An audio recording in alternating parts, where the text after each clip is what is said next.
be back on Lab Rat.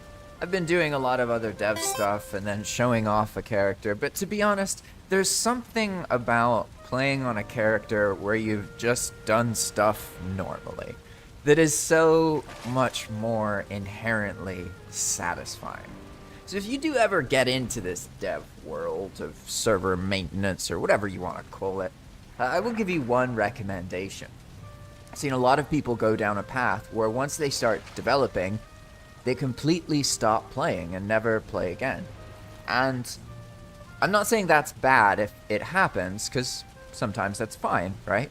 But it has this way of disconnecting the person from the base player's experience. And depending on what you're doing, that might matter, or it might be completely irrelevant.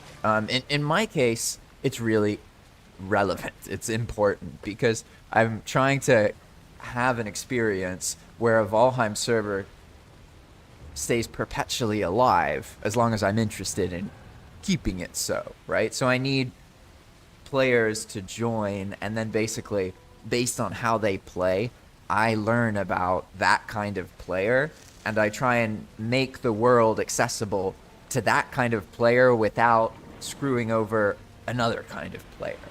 And all of that relies on having a firm grasp of what people are experiencing.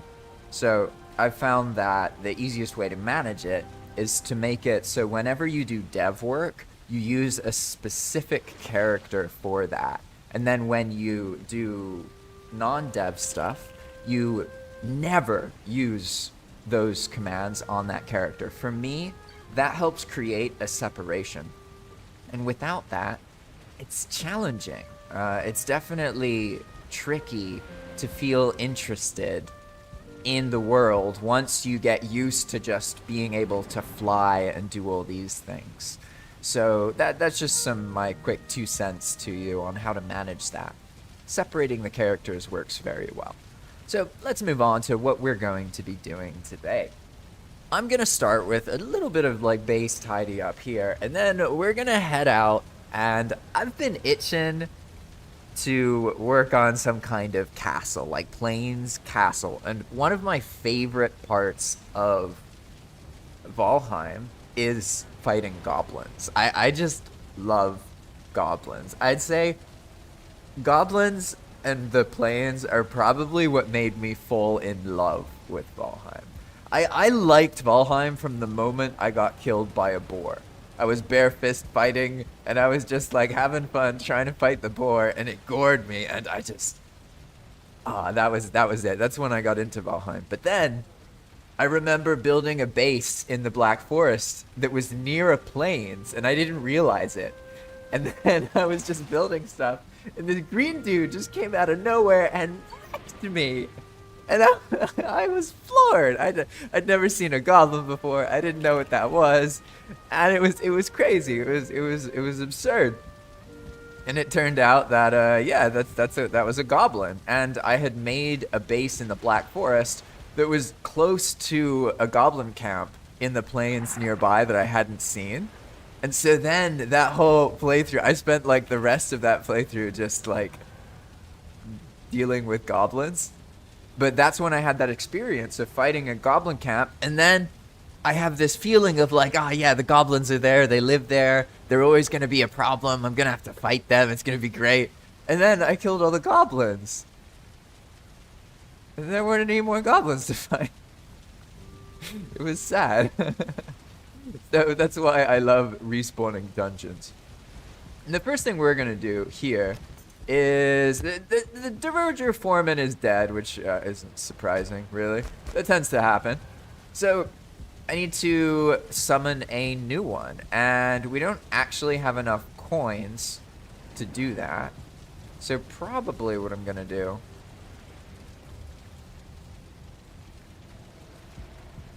I'll do is go inside and get some more stuff so that we can do so. It looks like we have, I saw the coins earlier. There's like 400? Yeah, 360. Okay. We need 600 more coins. But there's no Diverger here, right? Oh, no, there is one, because yeah, that's right, that's right. Our handy-dandy blacksmith is still alive, so we have someone to sell stuff to, which, in that case, maybe we actually do have something. We can probably just sell something we already have to the diverger. Let's see. Oh, look at all these silver necklaces. That's awesome. This is like empowering fuel right here. Ah, here we go. Here's, I guess 100 points, something like that. Yeah, these diverger, they only buy stuff in full stacks for the most part, which has had it's been a really interesting mechanical thing. I've learned a lot of things on Palm, and one of those things has been that you can do like tricky stuff to incentivize people, if that makes sense. Like a lot of the incentives on Palm start as accidents. Like in this case, for example, I'll give the most recent example of a happy accident that incentivized players. I made it so that the center of the world has less dungeons, right? And there were reasons I did that. Basically, the dungeons are more laggy now because I added a lot of stuff to them. So it's better to have one dungeon nearby that you can respawn, because then you don't experience as much of the lag problem. So that's pretty much why I was redoing it, right? But that had this interesting side effect where it made the areas I didn't touch at the edge of the world more appealing because they have more dungeons and the players want more dungeons, right? So that's like one of the more, I guess, advanced things that I've been learning recently on Path of Magic, now that I've gotten used to it. And I'm more familiar with like actually doing game development for players who were there, right? Playing the game instead of like theoretical stuff. And one of the things you can do is use negative, I guess it's like, I don't know what to call it. In art, it's called negative space. It's like the space where things are not. And in this case, though, I'm not sure what it is in game design. But basically, like, by taking one thing away from somebody, you can make it so that they like another thing. Or they experience another thing more. I don't know how to explain it, but it's almost like you make one thing weak, and that makes another thing strong by doing that. And a lot of the time, game developers, they're too direct.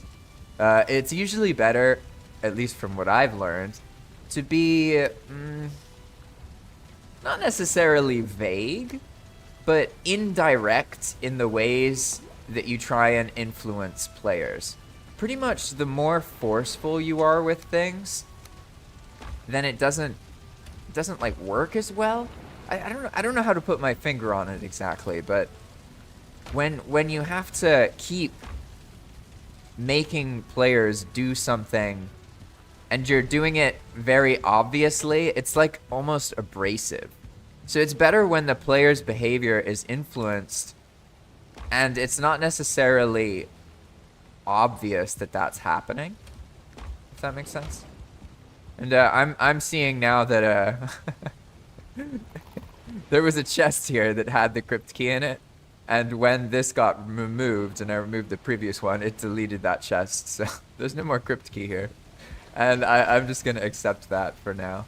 I guess that means that it's time to move directly on to the plains situation.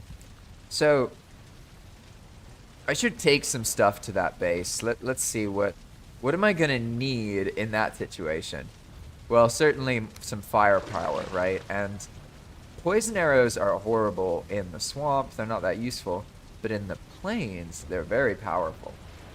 So let's see, what else do we need in our plains? I guess we can take some turnip seeds. I haven't done any gardening or anything, but I'm gonna actually set up a new area to make a base. So that'll be exciting. Let's see, we are probably fine just taking some money related things.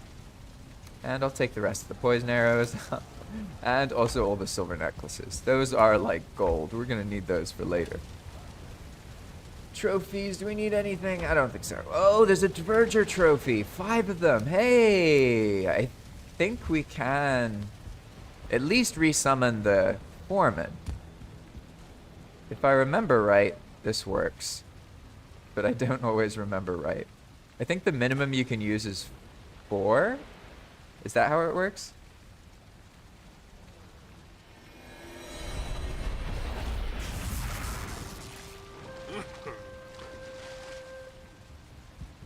Hey! Hello, Foreman Dakar. Haha. Dakar's a woman today. Interesting. So you can summon traders in multiple ways. You can either use 999 coins and build a pile that way, or you can do what I just did and use Verger trophies. And as long as the activating item is nearby, then they'll turn into the specialist either way. So in this case, the activating item is a kiln. That makes the spawn of the Verger turn into a conveyor foreman. And now, for example, I can actually turn things back on and off. And this also allows me to do the basic repairs over here, but I'm not actually going to do that. I'm going to take the sign from earlier and actually just go off and get started on the plains part of this voyage. So probably the best thing I can take, I'd say, is wood. I don't need that much of it, but I'm going to take some of the core wood, some of the regular wood, and take advantage of my fancy-pantsy heavy armor here. Probably take one more stack. Yeah, we're good. I don't need to be too organized right now. It'll probably be okay. Now, I figure what better way to test things in the bronze armor empowering situation than to actually go to a more dangerous area than bronze armor is used to. Right? Because essentially, well, should be able to make it so that the bronze armor holds its weight in the plains through the empowering system. That's pretty much the idea. Like, you find your favorite armor, and it doesn't really matter your favorite weapon. If it's early on, if you like the Abyssal Dagger, you can use that one. And then you just keep empowering it, and that allows you to use it in other biomes as well, right? That's the idea, at least. And given that my favorite experience before in the Valheim game in general was the plains, I think it's probably good, because I've found that with the streams, it's like when I have a lot of fun, they're more interesting, right? And also, like, when I'm able to show kind of, there needs to be some moments of intensity combined with moments that are chill where I can rant a little bit. You know, it's like a whole situation here. So let's see, here we are. That's on. Nice, nice, cool.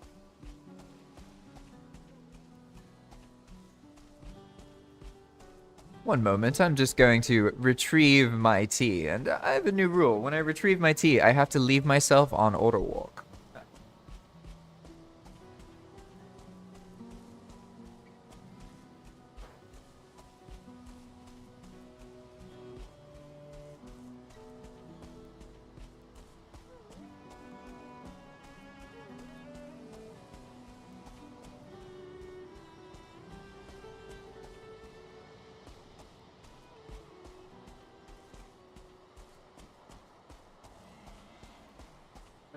Okay, I'm back. Oh, hey, I'm okay. I heard some wolves howling, and I felt very scared, to be honest. So what we're doing is we're setting ourselves up here for... Let's see what happened here. Oh, no, this was a while ago, Kamiata. And this... That was more recently. You can see when people died. And there's like a whole year system to make the days look more reasonable, right? So if you go up to where someone died, you can see their name. So Geriatric died on day 298 of the year 41. And now it is day 161 of the year 42. Ooh, interesting. The year system exists for a couple reasons. First, it makes the weather predictable. Basically, on normal Valheim, the days just keep going and going and going and going, right? You can have a 10,000 day world, 12,000, 30,000. It's just a number that goes up. You know what I mean? Whereas in Path of Magic, the day goes up to 365, and then it goes back to 1. And the year goes up by 1 each time that happens. And this is done for...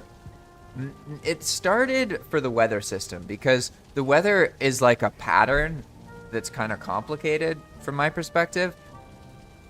So I couldn't really wrap my head around... I had to use like more complicated things than I was comfortable with to make it look at the system itself. So it was a lot easier to just force Path of Magic to, let's say, not worry about that anymore. By just having it be, okay, on this day, I always know it's going to be this weather, and it never passes day 365. That's how it all originally started. And let me see something here. I think, am I having like a tech issue on YouTube? Let me see.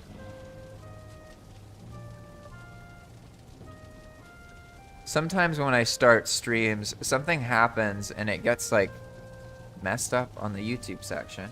So I'm just checking real quick to make sure, because usually when people join on YouTube and then leave a lot, something's wrong basically. We've lived in the shadows for too long. Start streams, something happens and it gets like, oh no, it's good. Yeah, they just must be busy or something. All right, awesome. I just have to make sure, because if I have to restart anything, it's much better that I do it in the very beginning, because otherwise it messes up the video, like the VOD, right? And I'm trying to do live streams in a way where like I think about the video that gets made, because most of the people who play on the server, like they might not be able to watch it and learn about the mechanics, right? Because most of the people who watch, not everybody, but a lot of them are people who play on the server. Those are the people who are more interested in the streams and the videos. And for them, like, it's easier, right, if the video is, it's accurate, it's about what it says it's about. And so that's been a learning experience for me, getting to a point where I can predict what I'm going to do and then follow through with it and have the video actually show up that way, right? Because it's really easy in Valheim to think one thing's going to happen and then something else happens. So you have to kind of anticipate all this difference, right? And in this case, we're going to start by exploring the plains, because this little outpost is next to a long stretch of many plains, and I'm gonna look through the plains and find a spot that's just right, a spot that feels worthwhile, a spot that is, I don't know, you know, it's like, the way I envision it is the way a dog feels when they find that spot that's just perfect to pee on. It's something like that, I would imagine. That itch to build in something beautiful. You know what I mean? Let's see. So we're gonna get some food real quick. Luckily, this place is relatively stocked here. How did all that ice cream get here? Curious. Huh. What happened here? It looks like something happened. Was there... Oh, maybe there was an oven? Or something? Is the oven gone? Attrition! Yeah! That's really funny. I don't know what actually happened, but something was obviously here. Like, something was under the chest. And so, in Path of Magic, everything that produces stuff can disappear, basically. And you'll get a message when it happens. But that's done to help make the server's lifespan more. It's sort of a way of making... how do I put it? A way of making the server more long-lasting. More like, it's kind of like a way to make mini quests, because you'll go to outposts that used to have everything they needed, but now like the forge is gone or the oven's gone. So you have an incentive to build a new one and get that material, right? That's the general idea, at least. So here, I guess I like fighting more with the dagger. This looks pretty solid. Oh, I brought some silver arrows. Smart. Hey, looks like we're reasonably ready, I'd say. All right. Wait, was it a workbench? What? Is that what got destroyed? No, the workbench is here. I don't know. I don't actually remember what was down here. I know something was down here and it's gone now. But that's all right. Now, last thing we need is just some food. I'll just eat something simple. I need one more stack of, let's see. Guess we just take something from here. Why not go with serpent stew? Seems like a good idea. All right, so this is a little outpost in the mountains near the path, but it's near this really long stretch of plains. And I need to find a place here. Make sense? A place that feels right. And I also need to not get ganked by Deathsquito, and I'm probably going to. We'll see, though. Oof, lucky days. I've learned that I can kind of defend myself with a knife if I pay attention, if I'm the only player in the chunk. But if there's another player, it doesn't work as well for me. My PC is also being a little laggy right now. I'm not sure what that's about. Oh, it's probably about this. Ah, yeah, all right. This is something, I actually figured out the cause of this recently. Well, I didn't figure it out, but I talked to some of the others in Valheim World Editing, and then we figured out what was going on. Basically, when you place a location, you have to make sure it's not on the border of a zone. Because if it is, only part of it will get deleted. So you can see that in effect here. This part is normal, right? That means this area is the original zone, so the deletion works. But then all of that stuff is not in the original zone, so it doesn't get deleted, but it does get replenished and respawned, right? So it's a mess, absolute mess. I'll have to come here at some point, but that's probably what's causing that frame rate issue. I think Yer has a command to deal with that, to be honest. It's like remove duplicates, something like that. There's a lot of goblin camps here, holy crap. But in theory, if that's what's going on, then as soon as I get past that area and it, yeah, there we go. Yeah, you see how it just snapped back to normal? And now like everything's fine, I can run smoothly. So it's just that one spot making that lag, I just need to fix it. Hey, Mr. Fueling.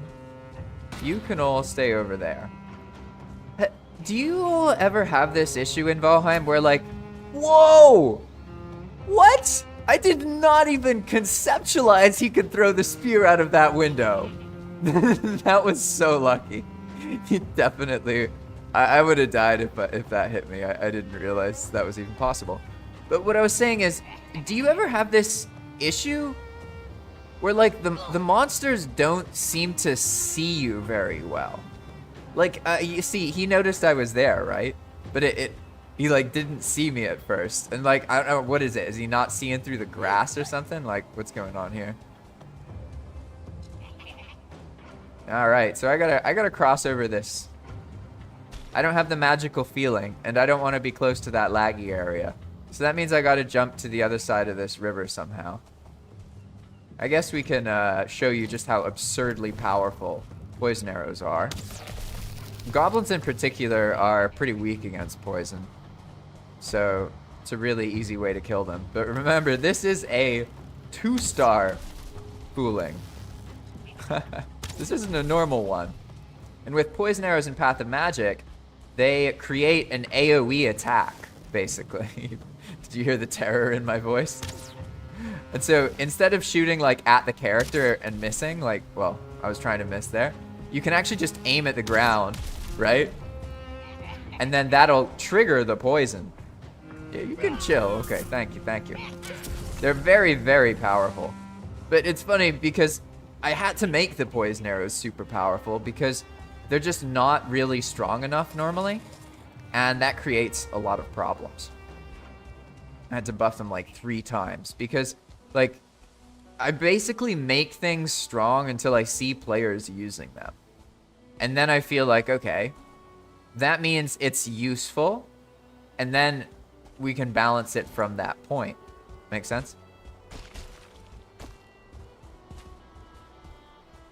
But that doesn't always happen. Oh, I forgot about the... Oh, I was so lucky. Odin spared me. Oh, gosh. Wow, lucky days. So the server will, half the time, just kill the Death Skeeto for you. And if you're lucky, it happens before the attack. But that's only if you're lucky. And I've done it that way because I've learned that the reason that dying is beneficial for immersive purposes isn't actually from the dying itself.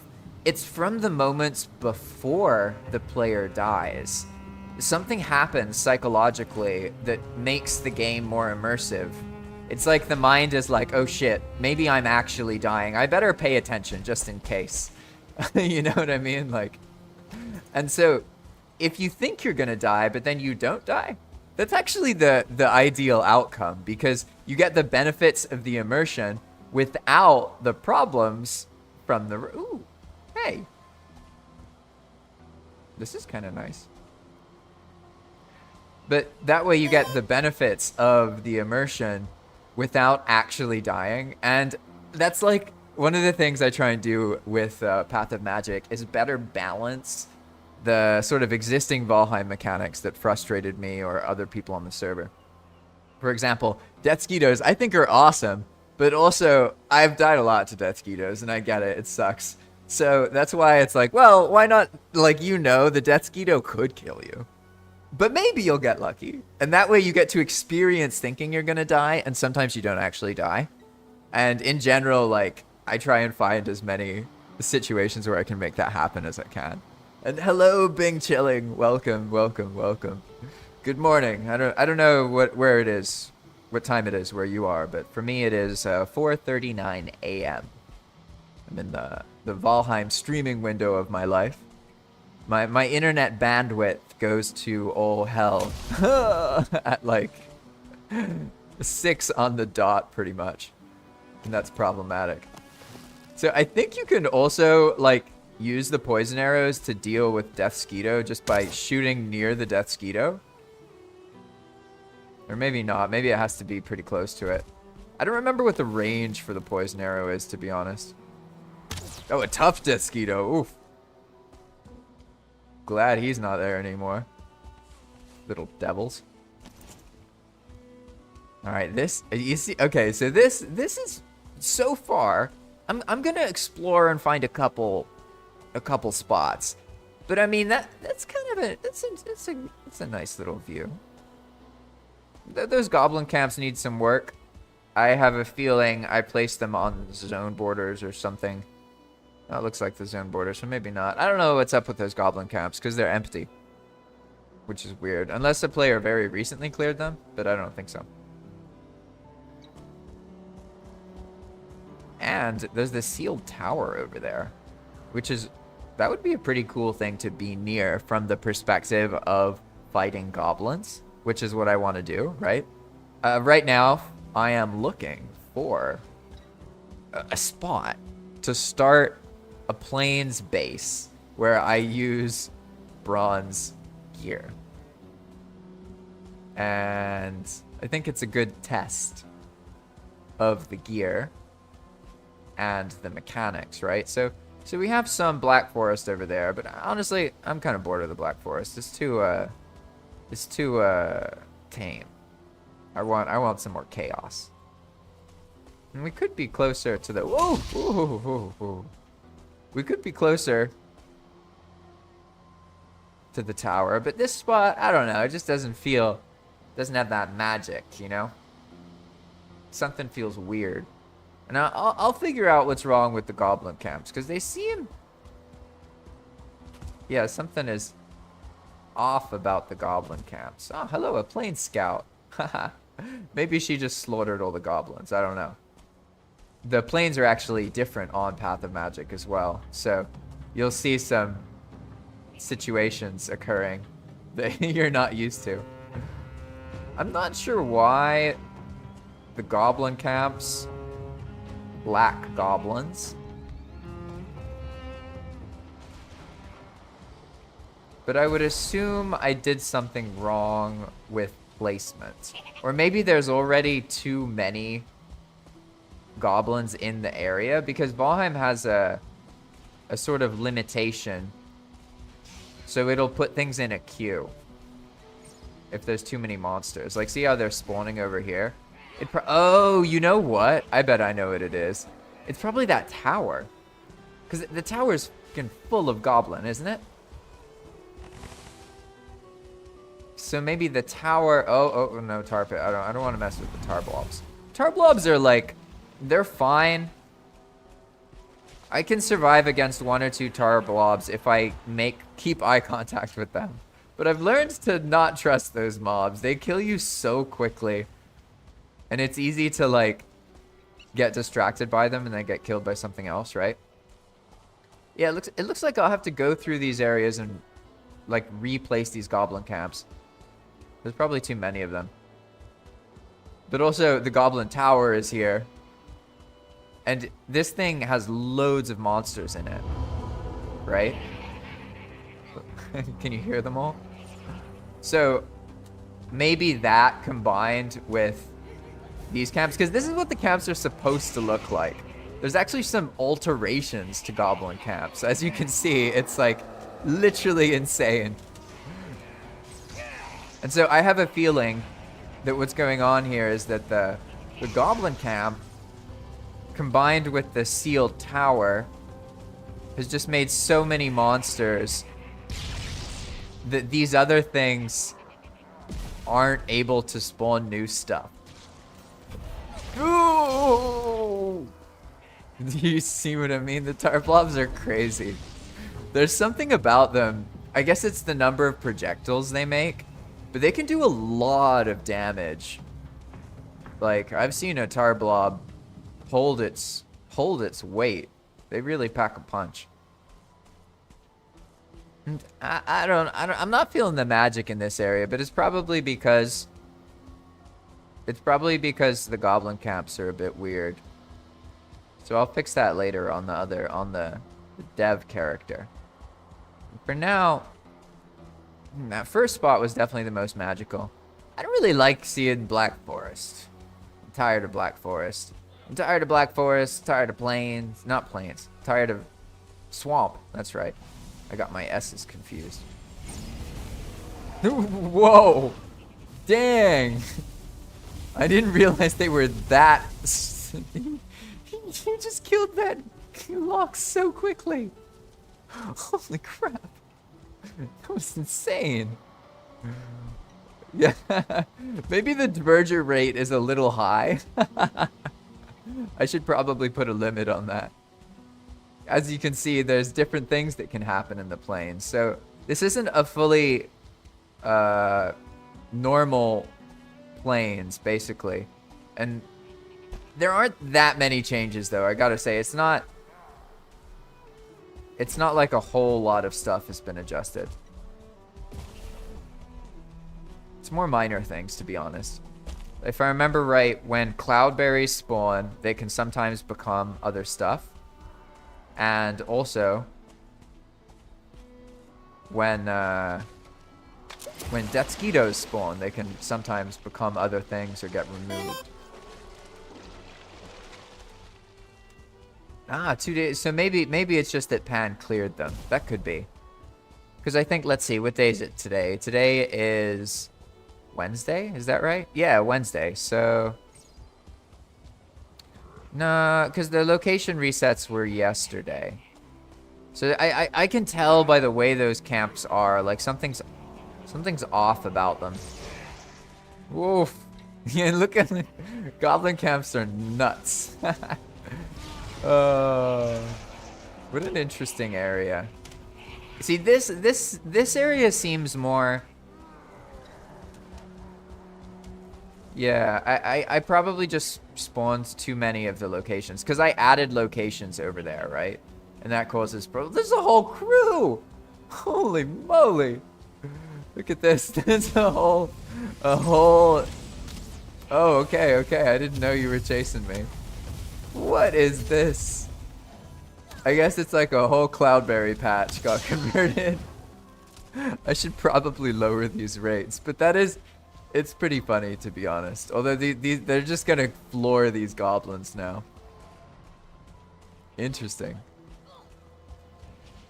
I've noticed that if an area is too challenging, well, my favorite way to make it manageable is to add more monster combat. I personally love monster on monster combat in Valheim. I think it's really cool. Oh no, I equipped the wrong weapon. Oh, he saved me. Oh, I got so lucky. That was gonna kill me. I got lucky though. Oof. Oh gosh. All right. That's terrifying. I mean, there's a plot here, but I don't know. This is pretty out of the way. It's a nice spot, but maybe I'll leave it as a nice spot for someone else. Does it have a... Oh, it even has an indestructible fence. Oh, that's some prime real estate right there. But I'm not gonna go with that. Prime real estate with some neighbors. Honestly, I think maybe I'll go with that first spot. Unless I can find like a cool area here. The thing is, like, I want to be closer to the sealed tower. And I think about the views, right? Or the vistas. And from here, I mean, this is a nice area. It's a little rowdy, but it's nice, you know? There's also like an island there. So if someone wants to have like, you know, access to the ocean, which is normally super important, that might be a good spot. But for me, I don't think so. I think I'm going to keep going off over here. And unless I find something real fancy, I'm going to go with the first spot that was closer to where the sealed tower is. That area is pretty cool. Hilly says, I think the only reason for the Diverger camps in Ashlands is to also provide some chill areas in the dreadful land. Oh, yeah, I feel ya. It's funny you say that because I just upgraded the Diverger because in my experience, there is no chillness. Even in those Diverger camps, like, they're not actually chill. They're just places you go. And then as soon as you arrive there, the Diverger inevitably get ganked by the hordes of undead Shard. And that, for me, that would happen over and over and over again. So I actually adjusted it so all of the Diverger that spawn in the Ashlands are always either 2-star or 1-star or 2-star. A tough tribunal elder. Oh shit. I gotta remember that those are around because their fireballs do insane damage. So like you die immediately if you get hit by one. Because the bubble will get broken by the initial hit, and then it'll make like AoE, right? And then you die from the fire damage of that. So it's one of those attacks that's it has like built-in bubble breaking, right? Maybe these Diverger aren't so crazy. I guess we'll see. Oh, that's a 2-star one. Let's see. Who's going to win? This whole pack of goblins? Some of which shielded. Oh, yeah, there you are, you Hewling Shaman. Or this 2-star Plain Scout.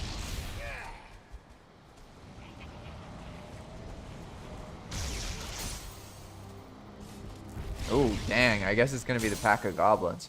Maybe I don't have to worry so much about it being balanced.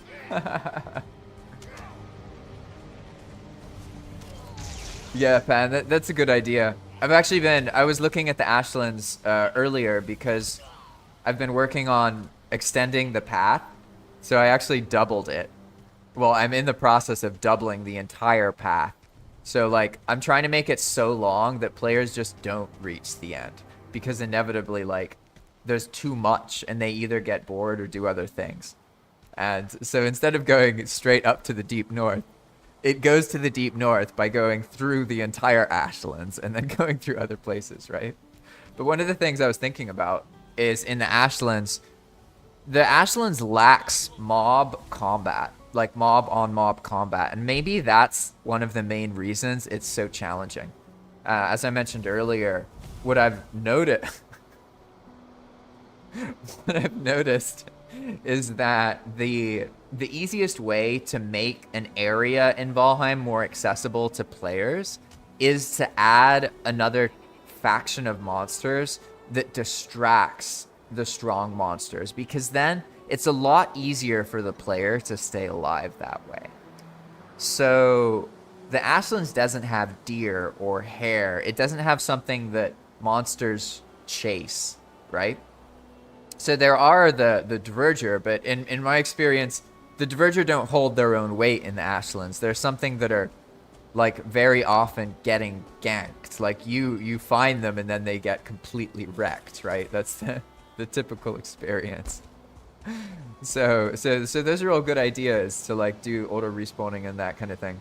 What I was thinking is that every time a monster attacks, or maybe better yet, every time the monster plays its idle animation, or not animation, the monsters have idle noises, so they'll like go like, right? Like, oh, there you go, the Diverger just did it. I don't know if you heard it, but when you hear the monster like growl and it's not in combat, it's playing a prefab, a sound effects, and you can use that as a trigger. So what I can do is make it so every time monsters in the Ashlands make that sound, they roll a chance to spawn an Ashland or a Diverger in the Ashlands. That way, there's like this combat happening around the player. Basically, I want the player to be able to like be in an area, and naturally, as they're in the area, there's some combat around them from time to time. This already happens a little bit in the Ashlands because there is a chance of red-bearded Diverger spawning, but I want to spice it up more. I want to really roll with that.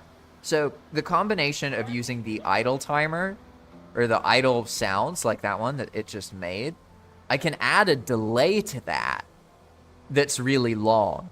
Because once you do that, the player doesn't perceive it as like, oh, these Diverger are showing up because the monsters made the noise. They have absolutely no idea. The monster just shows up in a apparently seemingly random location later on. And you can make the delay be like 10 minutes, 20 minutes. And if it's long enough for the player to leave the area, then that means it won't happen until somebody comes back, right? And then so it makes events occur as players show up. And it's really interesting. It's all just a matter of balancing it properly. I've already done this, to be honest. There's a lot of other things in the server that work in a similar fashion. So I know it would work, basically. And let me catch up on what you guys have said. I've been ranting a little bit here. And let's see, all right. Pan said there could also be auto respawn of Diverger. That's what I was talking about. Then Hilly says, yeah, they get overwhelmed, and the concept isn't working that well. Yeah, honestly, the Ashlands in general, I think, is incredible. It's a really, really awesome place. The thing is, it's just needs some little tweaks to make it more accessible to players and to make those things more interesting. Like, the concept is there. All that needs to happen is there needs to be stronger Diverger or multiple Diverger, right? Because if you haven't noticed, multiple weak mobs can take out a powerful mob because of the stagger system in Valheim. Like, if it wasn't for staggering, that 2-star that 2-star verger that I showed you earlier would have beat that entire group of goblin. But because of the staggering system, it allows a pack of monsters to completely overwhelm a stronger monster type. So probably like the fact that there's 2 fire mages here, for example, makes them a lot stronger than there just being like a 1-2-star fire mage. So I'll probably do something like that in the Ashlands, but for now, let's get back to what's currently happening here. Another thing I've noticed about scouting out areas is that you have to try going both ways. Because sometimes a place looks one way going one direction, but then when you go back, you see it from a different angle. Sometimes they're quite impressive. There's a bunch of grouse in here. That's cool. I wonder how that got there. Like this, for example. I'd say this is a pretty nice spot. Uh-oh. Odin's watching me. Uh-oh. Oh, interesting. Yeah, I'd say this is an interesting spot, personally. I'm not really keen on being this close to the Black Forest. I feel triggered by it. So, oh, there he is. On Path of Magic, Odin actually does stuff to you. So, he activates, basically. And then he can give you buffs, or he can tattle. Oh yeah, if I got tattled on right now, that would suck.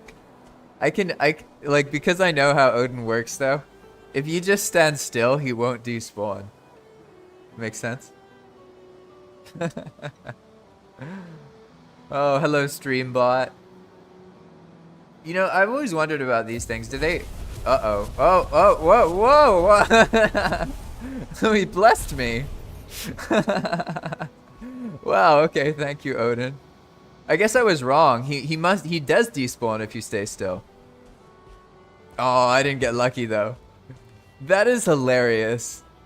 So I guess that would probably be incredibly confusing to a player. Like what just happened. Well, Odin can do a lot of different things. Some of them are good, others are bad. And he basically shows up and does a random thing to you. He could give you a buff, he could give you a rested buff, he could make you sick and throw up all your food, he could spawn a bunch of loot chances, which is what just happened. Although I got unlucky and I didn't get anything. But basically, that was as if I had just killed 10 monsters. So in Path of Magic, there is like a loot system in addition to the Valheim loot system. It's nowhere near to the scale of something like Epic Loot.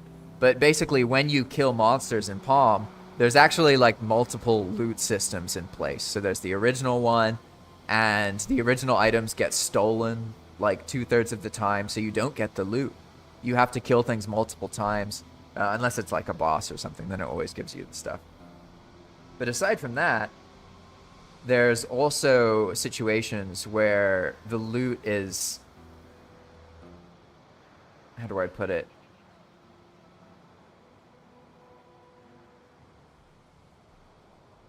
There's not loot tables, but like every time a monster dies, it rolls a chance for a specific item, hundreds of them.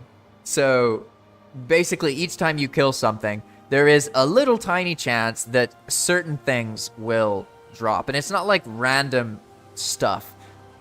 Basically, the things that drop are based on, like, we've thought a lot about what the sinks are in Valheim and what people would like access to and that kind of thing. And one of the things I'm experimenting on, I don't know if you noticed, but if I were to kill a goblin, for example, let's see if we get lucky.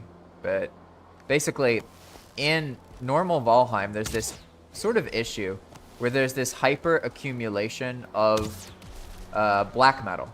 So players end up with loads and loads and loads of black metal, and there aren't really that many uses for the black metal, right? So honestly, the poison arrows are probably too Like you can kill a 2-star goblin with like 3 poison arrows. Oh no! Oh, that was really close. But the black metal ends up being not as useful, right? So let's see what this goblin dropped. You can see that he dropped a bunch of coins and some scrap bronze and some silver. Oh, we got lucky. So basically what's going on with the goblins is they now have a metal loot table. So, ooh, I got saved. Thank you, Odin. Thank you. Ooh. Are we good? We good? Yeah, we're good. They have a metal loot table. So you can kill goblins to get different kinds of ore, right? And if I remember right, silver is the rarest. And then black metal and the other things are like all the same-ish rate. So I've probably overtuned this because we probably want it to be more like there's 3 black metal, right? And then like maybe half of the other stuff. But we'll see. It could also just be a tiny sample size. So what I'll do now is I'll kill a couple goblins and see how that goes. Because I have a feeling, personally, that the black metal scraps, being the way they are, the overabundance of them, can be handled by sort of splitting that and sharing it with other metals. Because then it also gives players other ways to get metal. I think, if I remember right, you can even get a tiny, tiny bit of flame metal. And yes, Pan also says they can be swapped to iron. And that's true as well. In Path of Magic, you can get iron by trading black metal for it. That was the first way I tried to deal with the black metal scraps thing. But then it's like, dang, then you still end up. I like that, to be honest. I definitely do like that feature. But in general, I think it's good to have like multiple different ways to do things, because certain players are gonna hate certain things, and other people are gonna like other things, right? I have a feeling I'll need to increase the rate of the black metal scraps, but we'll see. We'll see how it goes. For now, I'm just gonna find a place that has just a couple goblins I can kind of mess with for a bit. I think I remember seeing some over here. Not sure though.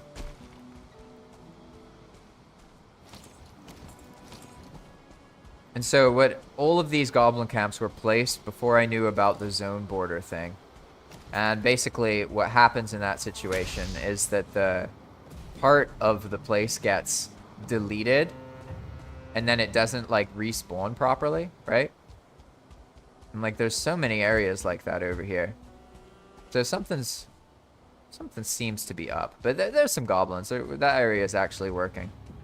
So it looks like I can just sort of cross. Is this a river or a like lake thing?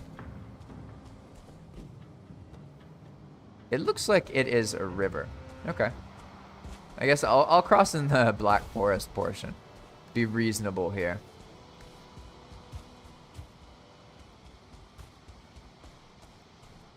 And I guess I could also just make it so that I can reduce the loot as well, so that the goblins don't drop huge quantities of things, because they can drop quite a lot of black metal, especially the starred goblins. It's quite intense. Yeah, something definitely happened here, Pan. I'm assuming it's something weird. Whoa, I was one tick away there. I knew I was cutting it close when I jumped in with no stamina. I knew it was cutting it close, but I didn't realize that it was almost too close.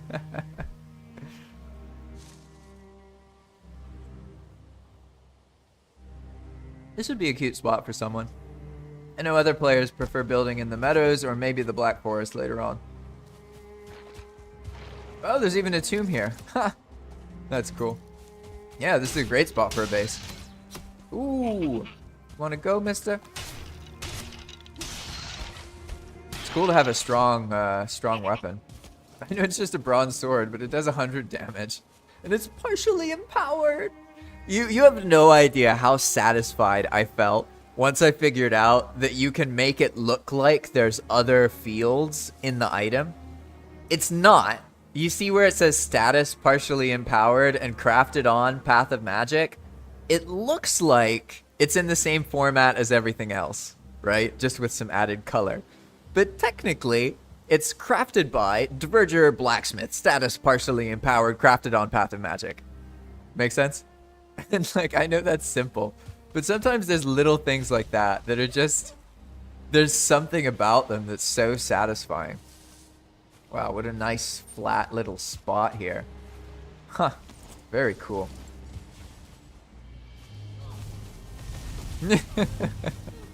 I love fire mages. They're just so absurd. Absurdly explosive and intense. Let's see, can he handle a 1-star fueling? I don't think so. Nope. He's dead. Okay, that's more than a 1-star fueling. Alright, alright. So I should be able to, let's see. What's going on here? We got 2, 3 speared guys? No. That I don't like those odds. Ranged monsters. Nah. We need to fight over here in the water. A tough pack lead. Dang, he's fast. I guess the tough stuff does make enemies faster. I just, half the time I do something, I just assume it doesn't work. And then later on, I'm like, oh shit, it does actually work. All right. Let's use some other enemies here. I mostly want to get that tough pack leader out of the way, because he's the one that's going to cause me problems. So I'm just going to run away from them and hope that that troll distracts them long enough that they sort of forget about me. And meanwhile, I'm going to go fight some of their friends. What's that tactic? Separate and destroy? Isolate and... I don't know. I don't remember what the phrase is. Alright. We're looking for just a couple goblins here. And I'm going to toss this down. I want to get like a basic sense of the loot drops. Makes sense? So let's go with something simple here. Yeah, too late. Too late for your shield. I guess I should be using the poison arrows to their fullest extent, right? Divide and conquer. That's it. Yes, exactly. Hey, Mr. Shaman. Ah, you're screwed now. Oh no! Finally.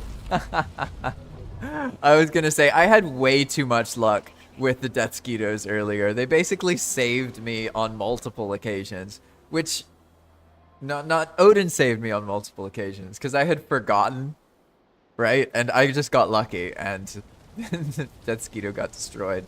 But I got the best possible thing I could have kept, the poison arrows and the bow, so I'll be fine. I'm also quite close to the area that I died in. And that is something I really do enjoy about playing on Path of Magic. It's like no map, no portal mode normally is pretty hardcore in all honesty. But in this situation, I'm just gonna chill here for a bit while I heal. In this situation, it's not as intense because there's so many little outposts and player bases. And a lot of them are stocked with food if they're on the main part of the path. So it's sort of like when you stay close to the main path, the world is more manageable. And the further you go off of the path, the harder it gets. But also, you get the benefits of being in a no map, no portal world off of the path. So if you want to like stay away from other players and have something more private, it's completely private. Like people have a much harder time finding bases if they're like out off away from the path in the middle of a dangerous biome. Like, yeah, if you want to have more privacy, build a base in the plains. Like, really, it gives a lot more privacy. I'm not saying no one will ever find it, but it does take a lot longer. So I'm gonna take a moment here and sip my tea.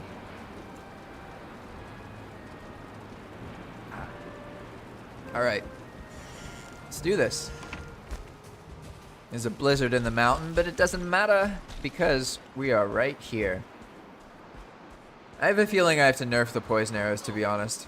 They're just too powerful against the 2-star goblins. They make like, you can kill a 2-star goblin with like a couple poison arrows, 3 poison arrows maybe. I don't know though. I like it. Maybe what I can do is I don't know. Because I had to make them useful, they have to be really strong, right? Oh, I missed. Oh wait. Did I miss? No, I think I was alright. I think I got him. I didn't get lucky with those drops though. Ah, Odin saved me. All right.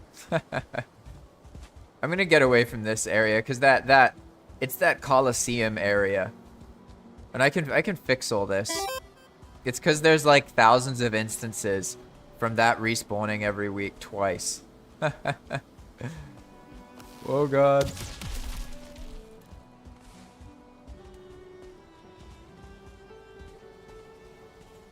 Oh, that's a good point. I should test this on the, sorry, I'm distracted.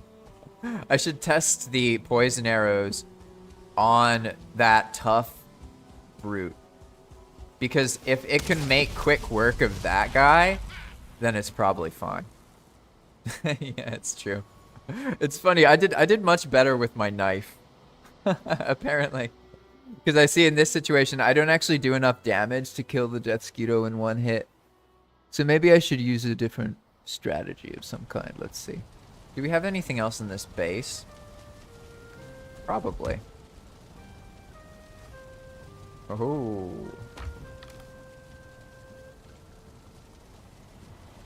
I'm gonna take 2 iron. I feel like that'll probably be useful later.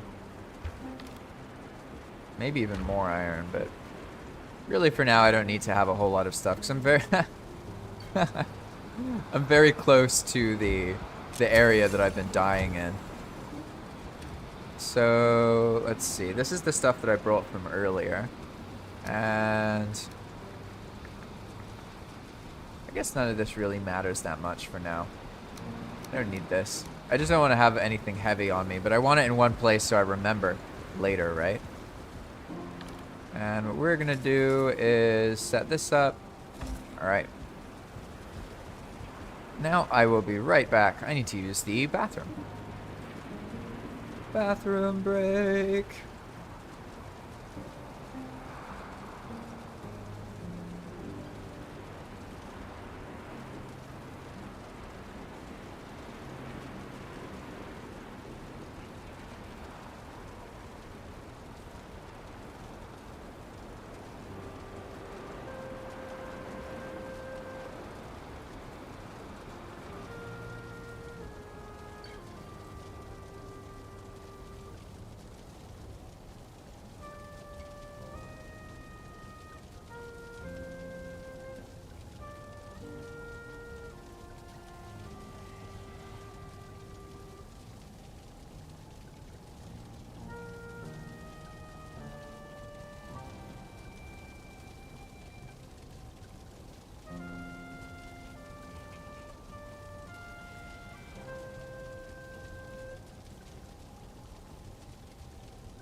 All right. Hello again. I am back. Freshly relieved. Hey, the blizzard ended. I'm gonna tell myself that I didn't see the Deathsquito because of the blizzard. Wait, what?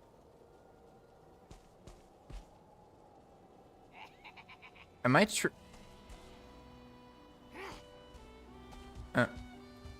am I tripping?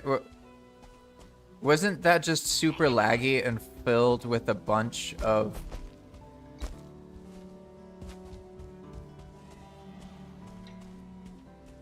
Wait, what? I'm so confused. I swear we were just here earlier and it was... No, are there two? Yeah, there must be multiple of them. Leave me alone! Leave me alone, Mr. Deathsquito! Oh, I survived. That's surprising.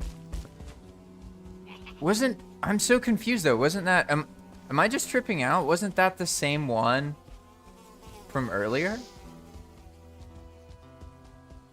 Was it not? Why, what happened to the other pieces of it? That's so bizarre. Oof. I got lucky. Yeah, I'm just gonna assume I was looking somewhere else, unless something seriously weird is going on here. Maybe one of you could tell me. Do you remember? Because it felt like that was the same Stonehenge as earlier. But maybe not. I don't know. Okay, so there's an empowered fueling somewhere. That's good to know. He must be running around the Black Forest killing deer. Hey, is that where? That's not where I died, is it? Oh no, that's where I died on the second time, so I can use it to get corpse run. Whoa. Oh, I saw something behind me. I was like, what's that? Nice, alright. I guess, that Deathsquito's distracted. Got some mist in the plains. And I'm gonna need to get to the other side, but now I have corpse run. So it should be okay.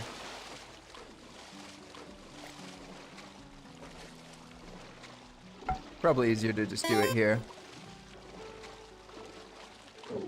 Hey, you joined? That's awesome. Hello, Leon. Leon says, hi, I joined like you suggested.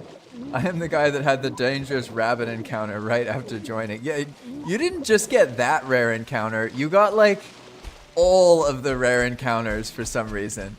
Like, so, some of the other players who've been playing regularly haven't even seen the things that you saw. So, in theory, it won't be that chaotic. People normally don't have a Chaos Bunny experience until later. Like, I think, if I remember right, Jake's first Chaos Bunny was in the mountain cave. I remember I saw his live stream for part of it. And basically the bunny spawned, but in the caves it's different, right? The caves don't work the same way because they're up in the air. So when the bomb spawns, it doesn't hurt you. It just makes the area above you shake. So it made the mountain cave appear as if it was collapsing. And of course it didn't actually collapse, but it made me be like, dang, that would be really cool if like something could happen and you had to get out of the cave.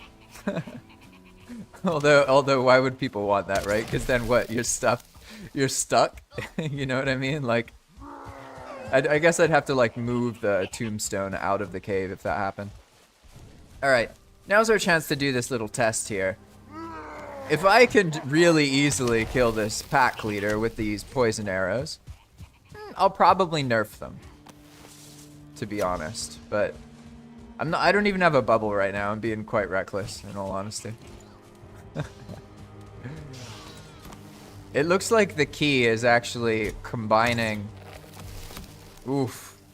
Yeah, combining, separating things.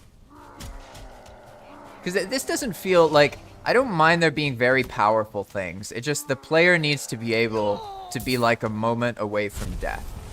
Then I feel like it remains balanced. Yes. The goblin. Leon says, oh, thanks, Pan, by the way. Pan confirmed I was tripping out, and it was a Stonehenge, a different Stonehenge earlier. So Leon says, why do you use the... Why? I'll read his comment, and then I'll explain the context. Leon says, why did you use the laugh when something dies? It keeps scaring the hell out of me when nothing is near. I joined naked to see it all. Yeah, so basically in Palm there's a little bit of lore. I had to do this thing because there's a world modifier that makes everything drop 3 times as many resources. And originally I did this because I want to encourage building. I believe that Valheim building really shines, but there's a lot of players who don't identify as builders. So I want to trick them into building anyway, even though they don't feel like they're a creative builder person. And one of the things to do that is, like, honestly, you have to do hundreds of things. But one of those things is to make building resources more accessible, more plentiful, more available, right? And that's where the world modifier comes in. You can just use a vanilla Valheim world modifier that makes trees, rocks, everything drop 3 times as many resources. Metal, copper, everything. The problem is also monsters drop 3 times as many resources. And I found that to be very frustrating because it super accelerates the progression of the game in a way that getting resources just didn't feel as sped up, if that makes sense. Like, getting more resources from trees makes me feel more able to build. It doesn't make me feel like Valheim's going by too quickly. But when all monsters drop 3 times their stuff every time you kill them, it really puts a toll on the inventory management. Like, it's absurd because there's each monster has different kinds of enemies, and I played that way for a bit, and I was like, this is horrible. Like, so I had to figure out, like, okay, how do I get the benefits of the wood and stone and metals having 3 times the rate, but not the monster drops? And that's where the goblin system originated from. It's not that I just randomly make goblins laugh when a monster dies. 2/3 of the time, the monster doesn't drop any loot. And the goblins laugh when that happens. It's just a way to indicate to the players, the goblins stole your stuff, basically. But it's not just a system that is there just for the heck of it. It is developed so that the enemies drop approximately vanilla rates of items. Does that make sense? Because the world modifier triples it, and then the goblins remove it 1/3 of the time. So the experience is that most of the time you kill something and nothing happens, but then sometimes you kill something and you get 3 times as much stuff as you're used to. So it feels like things are being taken away from you because you're used to playing normal Valheim, right? And you're used to getting something with guarantee.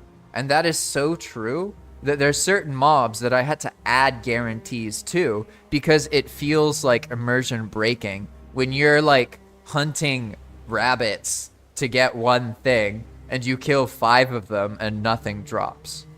Right? So there's certain mobs that bypass the loot system, like rabbit, deer, these kind of things. Anything you have to hunt, pretty much, will always drop at least like 1 or 2 of the thing that it's related to. But that's why the goblins laugh. It's just to indicate to the player, like, hey, something's happening, and you can then notice that every time the goblins laugh, you don't see any loot drop. I'm not saying it's super obvious, but that's the idea behind it. But also it creates, basically people join and 2 things happen. 1, they get scared shitless by the goblin laughing and they think that there's goblins around them, but there's no goblins. And then later on they're in the plains and they're used to the goblin laugh and they ignore it and a goblin kills them.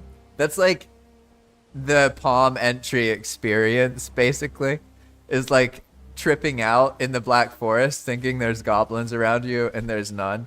You just fought something and you haven't realized that's how it works yet. And then later on, yeah, you'll die at some point because you'll ignore a goblin noise, right? That was funny. Yeah, sometimes when things spawn, they come in weird ways sometimes. That's just how it is. In this case, I'm gonna bring this guy in, and he's gonna help us with our earlier situation here. Oh, I missed. Hey, it didn't matter. Awesome. Yeah, let's see how we handle this guy, because so far, I would say the poison arrows don't feel that crazy OP. And I have to remember as well, like, let's be realistic. All the arrows are OP. What am I talking about? Like, the silver arrows are crazy powerful. The frost arrows in particular are probably the most overpowered arrows because they also slow the monster down. And it's an AoE slow, which is like insanely useful, right? So in this case, I would say, yeah, I guess maybe a 2-star goblin just doesn't have, oh no, I see what's happening. This isn't just a 2-star brute, is it? It's an empowered, tough 2-star brute. So they have a lot more health than the normal monsters do. Or the normal 2-star monster, basically.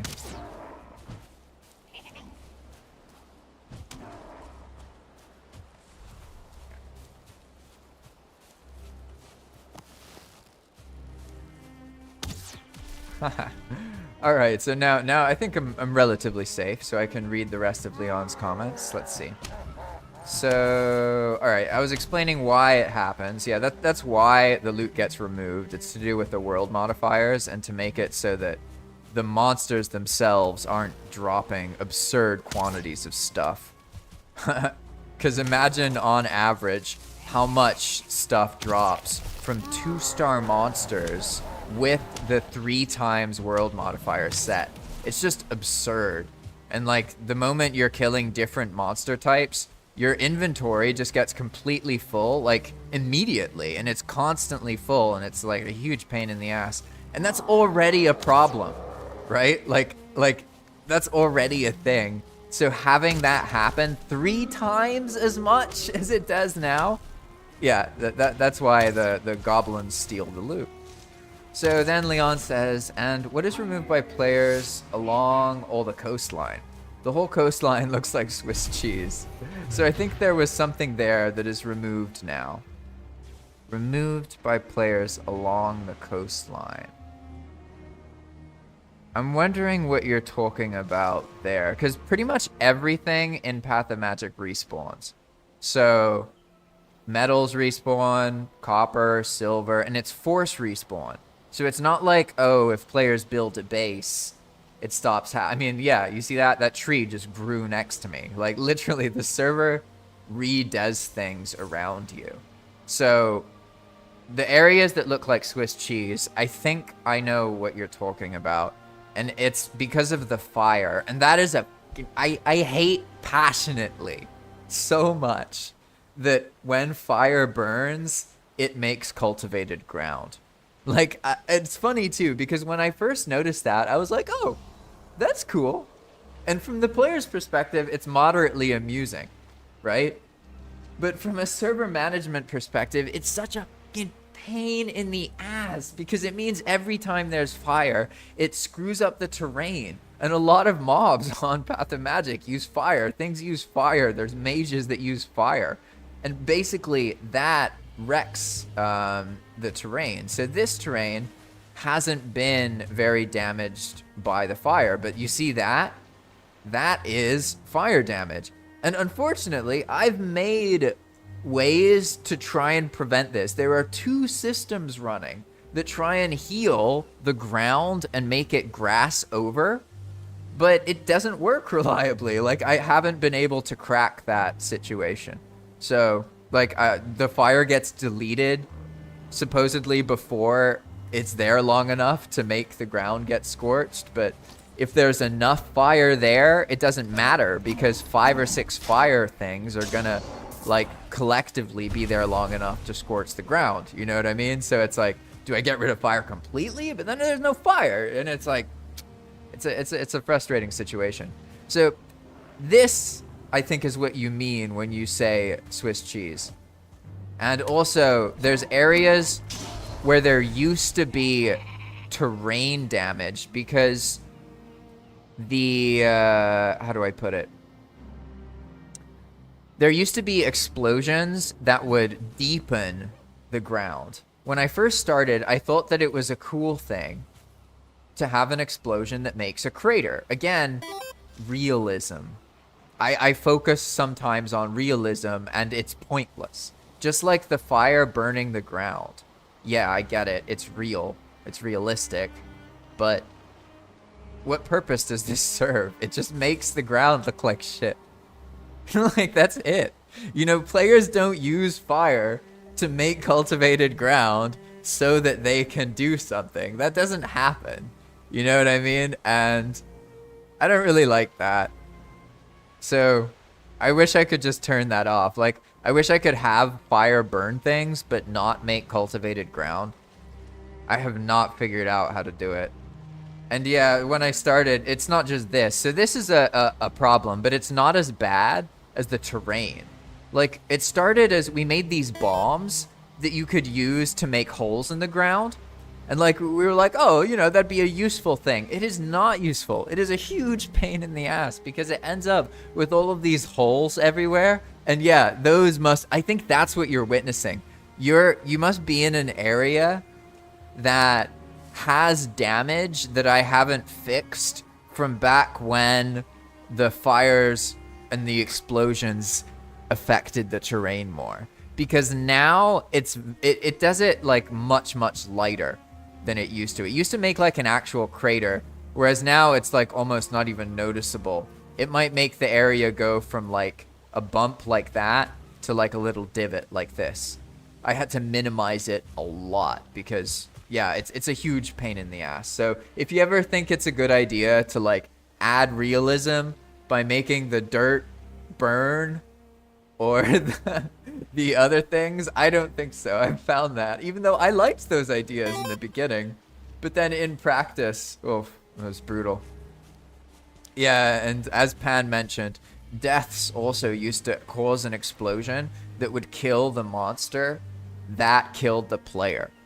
And I thought that it was kind of a way to balance things, but I ended up taking that element out. So now there's just a visual explosion and it's for comedic effect. It's literally purely so that when you die, you literally like explode and boom. It like, you know, totally wrecks things, right? And the so the rabbit that you're looking at still uses that old mechanic. As I mentioned, Palm has so many things in it that I have to pick between things to do, and there's endless things to work on or add or adjust. So the rabbit isn't supposed to make the craters anymore. I just haven't gone through and stopped that. I want the Chaos Bunnies to exist and be occasional, but I don't think that there's any need for the player to be able to deepen terrain so quickly. Because to be honest, I mean, the pickaxe works reasonably well for that anyway. And then, like, they're not going to be able to... I don't know. Like, in theory, the reason I originally did it, because I thought, like, oh, when you use a pickaxe and you have to do this and you want to make a pit or something, it takes a long time. So what if players had a faster way to do it, right? It seems like kind of innocent. And so the idea was like, we'll take guck bombs and then you throw the guck bomb and it makes a pit. Like, okay. But then that ended up, it causes all of these other problems. So I need to go through and like find all of the areas and reset them. But I've been doing that, but I haven't been in the earlier parts of the map. And especially if you go like to the north of spawn or you go off of the path, you're much more likely to find that kind of thing.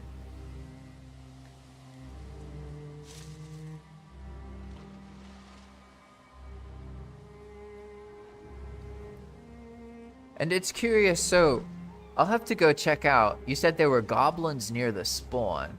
There shouldn't be any goblins anywhere near the spawn at all.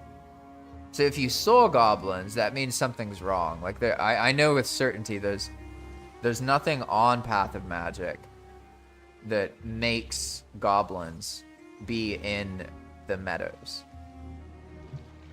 So it's also possible somebody did something at some point. I don't know. I had to ban someone recently. So it's totally possible that they spawned goblins in an area I didn't catch as well. To be honest. These things happen. But alright, at this point, I think I'm ready to move forward. So what I was trying to do is destroy some enemies here. I didn't get lucky with that pack leader. But let's be a little bit smarter here. And I'm just gonna toss some of this stuff. It hurts my soul to see all of this.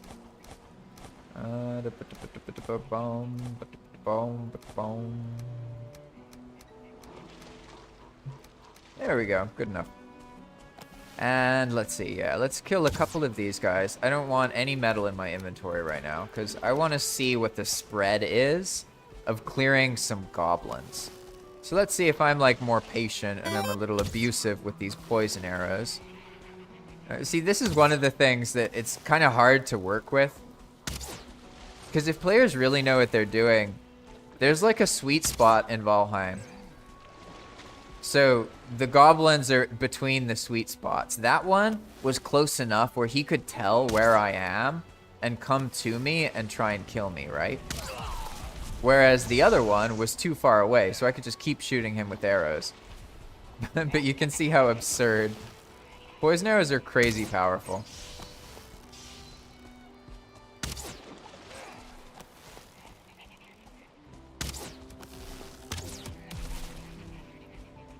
And you can also, because the AoE is triggered by the thing, it makes a new kind of spell, right? Like, this, for example, would not be viable in normal Valheim.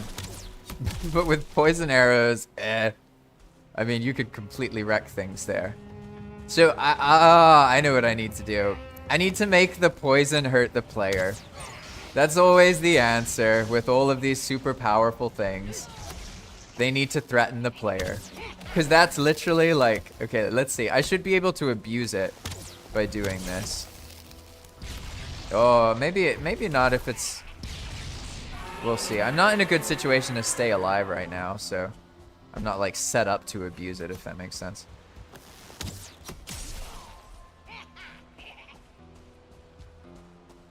But what I would do pretty much is get like fast stuff and then just run around with stamina weapons or stamina food and then just, you know, just go like this over and over and over again.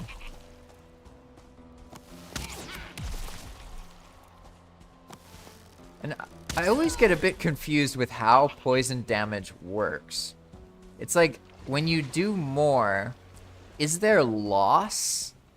You know what I mean? Like, do you lose some poison damage if the enemy's already poisoned? Or no? You know what I mean? Like, that's always been a little bit unclear to me. Oh, that was a very lucky spread. I'll have to revisit the drop rates. I think what I'm gonna do is reduce all of the metals so the goblins won't drop as much of it in the first place. But also make it so that there's more of the black metal. Because the goblins, I still want them to have their black metal association. If that makes sense. But I want to help manage the whole black metal over abundance, you know what I mean? Ah, so Leon says that in vanilla the poison doesn't stack. Well, it would be the same then, because I can't. So when I change things in Path of Magic, it's all using vanilla existences. I can't do anything that doesn't already exist in the game. You can think of EWP scripting as making the server respond to the player's action by doing something that Valheim can already do.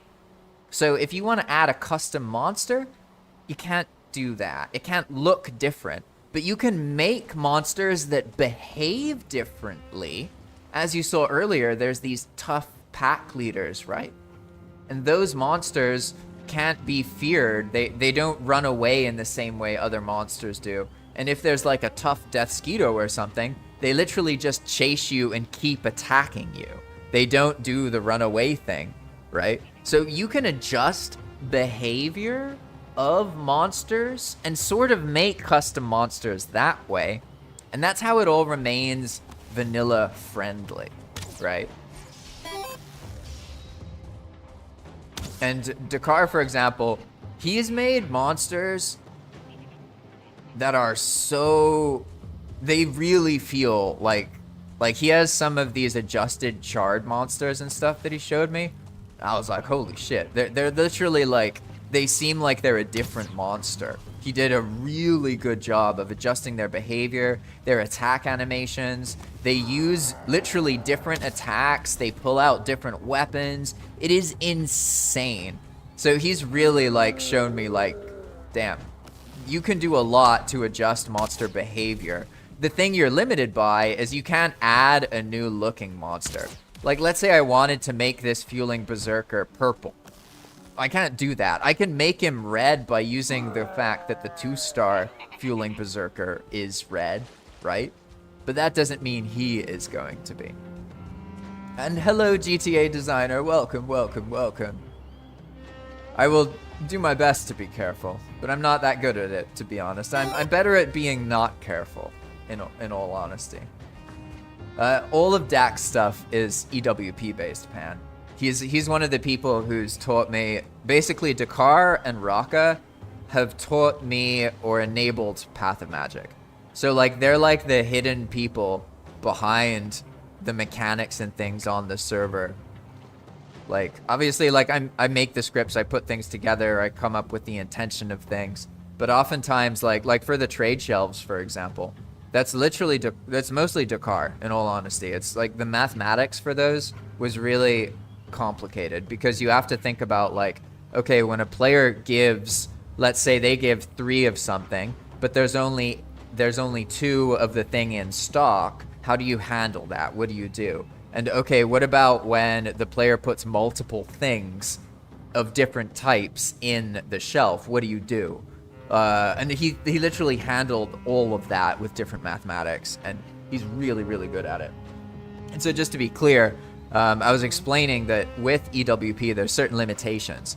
And with monsters, the limitations are mostly with the visual of the monster. You can do a lot to adjust the monster's behavior because there's all of these fields in Valheim that you can adjust that determine if the monster runs away, how often they attack, how often they decide if they're gonna flee, etc. There's all these literally hundreds of things you can adjust. Their speed, their strength, health, all these other things.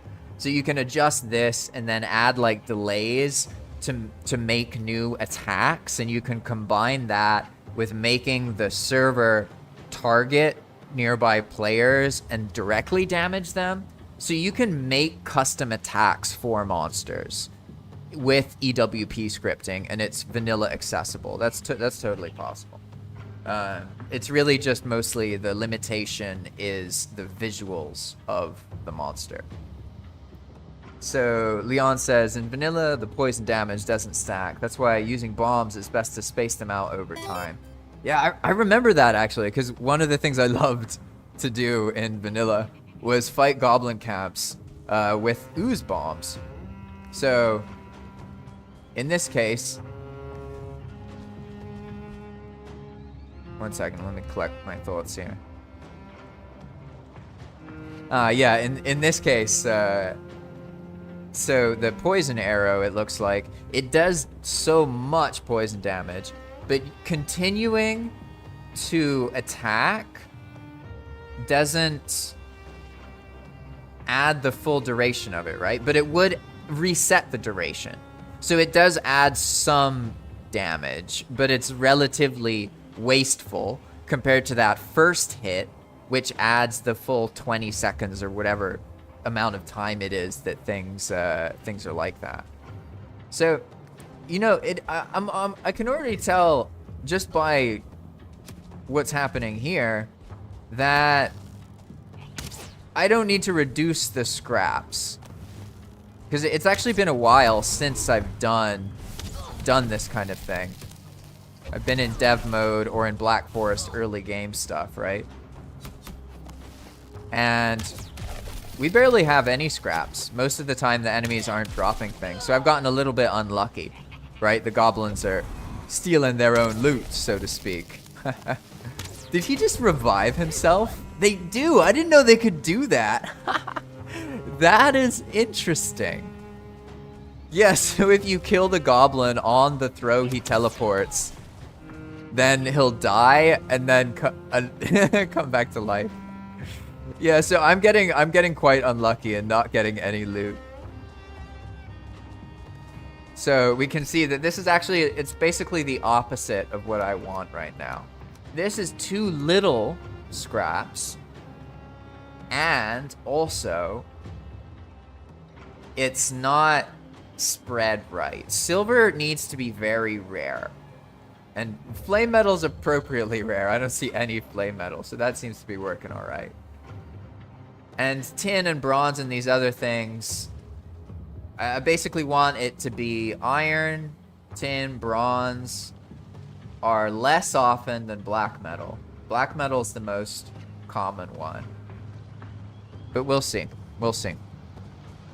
This has been a really productive session, to be honest. Let me take a second here. I need to write in the implementation list the things that I've learned from this. Hopefully I don't get ganked by a death skeeto while I'm doing this. But so basically, here we go. All right. All right. Ah, good question, Leon. I'll answer that in a moment. So I'm just trying to remember. Let's see. What have I learned to do? Okay, one of the things is I need to go through, let's call it the southern plains, and fix the goblin camps and reduce their quantity. And also, I want to spice up goblin camps. I've done some of this already, but now I already can imagine ways that, like, I want to be able to go to a goblin camp, and it's like a dungeon, right? As I fight stuff comes back for me to keep fighting, right? Because in Path of Magic, the goblin camps force respawn, so you can't build there anyway. So I may as well make it so that, like, it's not like the whole thing respawns on you, but as you're fighting, each time you kill a goblin at a goblin camp, it makes one of those timers on a delay. So anywhere from 30 seconds to 10 minutes later, another goblin's gonna show up, maybe, right? So that's what I mean when I say I need to spice up the goblin camps. Add a goblin spawner triggered by goblin death only at goblin camp. And then the other thing is the balance of the metal dropping. I definitely need to reduce. Silver needs to be very rare, because silver is the key to power in Path of Magic. So pretty much, like, the nodes are already abundant enough. So I need to keep the silver nodes as the best source of it in this case. So if I can get mostly silver by killing goblins, that's a problem. I need to reduce the rate of the silver. So reduce silver rate. Increase. Oh, you know what's also happening? Huh. I just realized, actually, no, there's another mechanic that's working here that I completely forgot about. But let me finish writing these lists, and then I'll answer Leon's question, then I'll explain the mechanic. So increase rate of black metal. There we go. All right. I just have to write the things down, so I stopped trying to remember them and thinking about them. But now let's see. Leon says, since you know a lot about the server, do you know why changing the modding? Okay. Do you know why changing modding the view distance on the client only works unlimited on single player? There is a limit when connected to a server.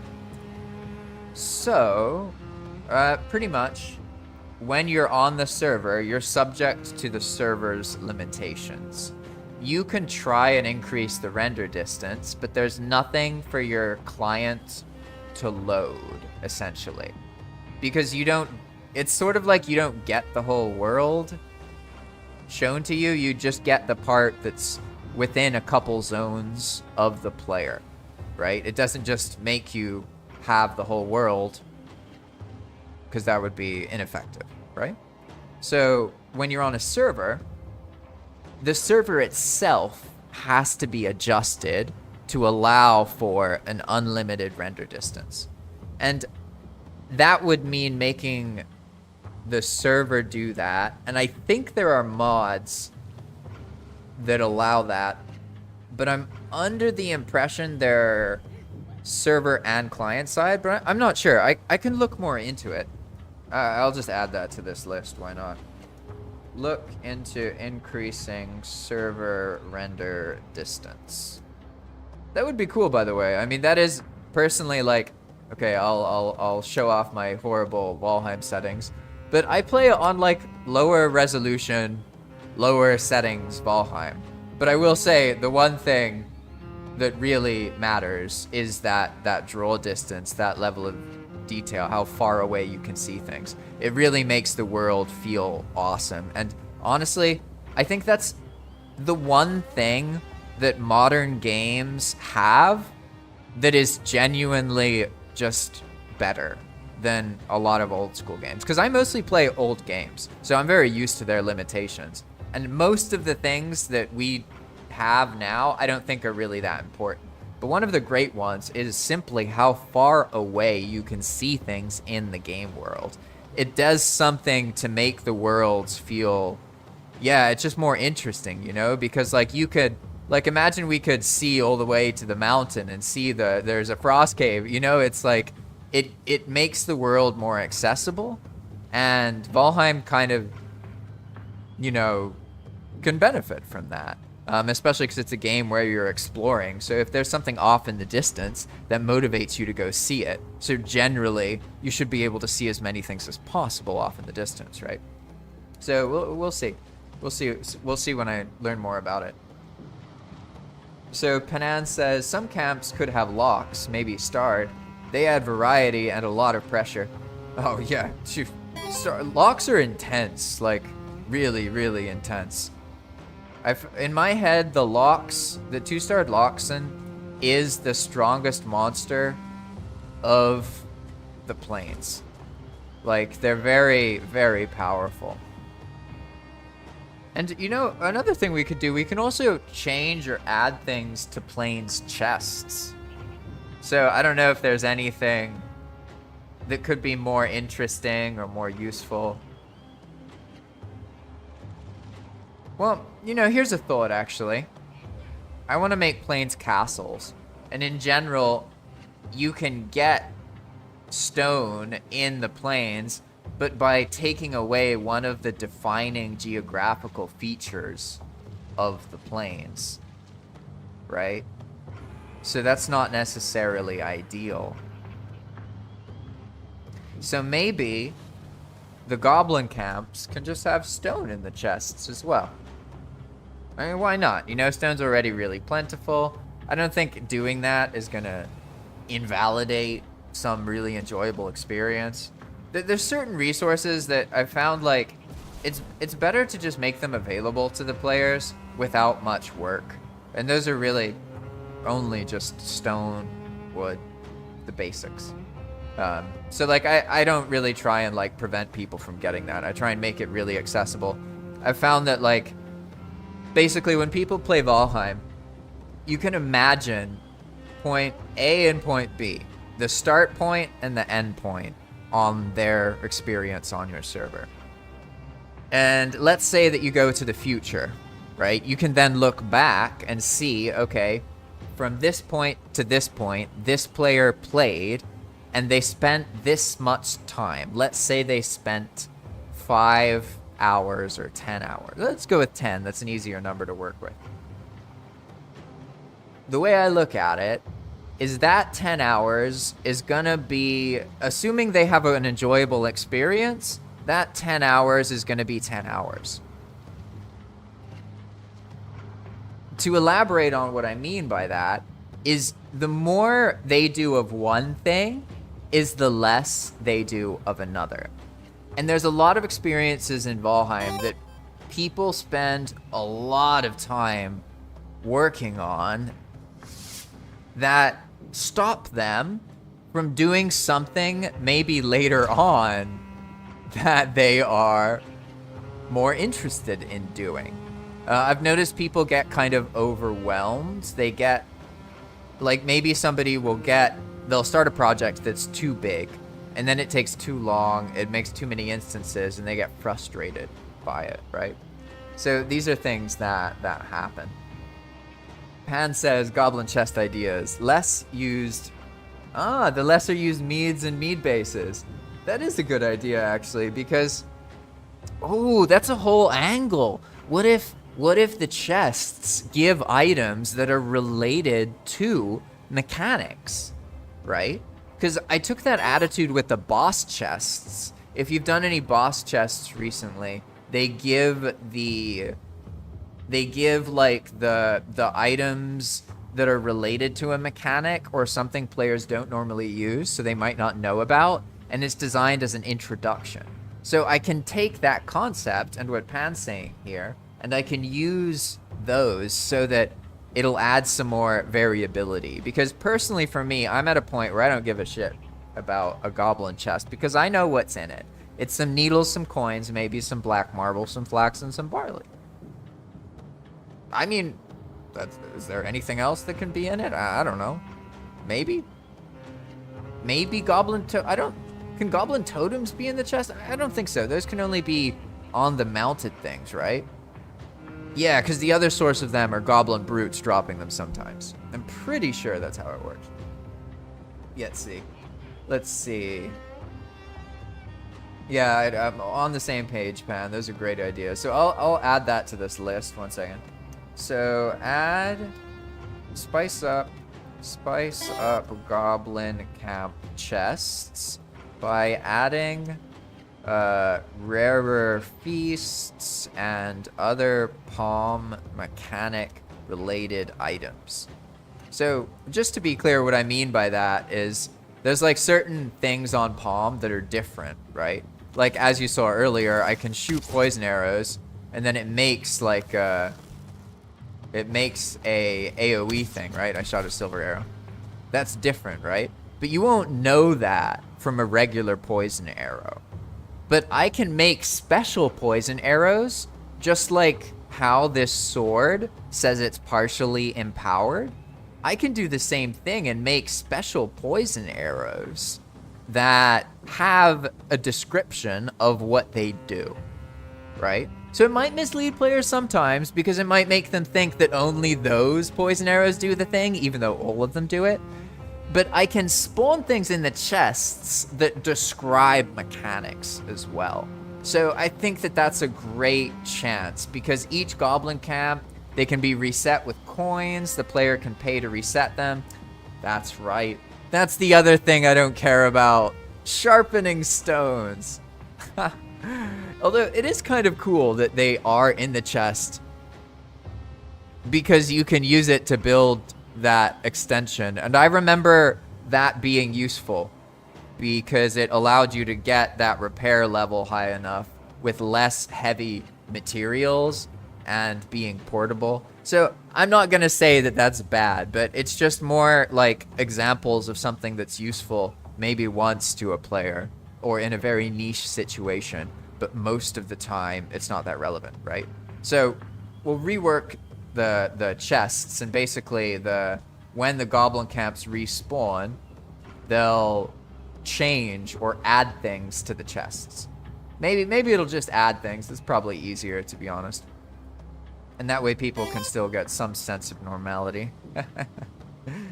Yeah, exactly. Like, as Leon says, the sharpening stones, like, I mean, having one of them is one thing, but 6? Like, do we need to have 6 sharpening stones? Like, I don't know what, like, in what situation does a player need to get 6 sharpening stones from one chest?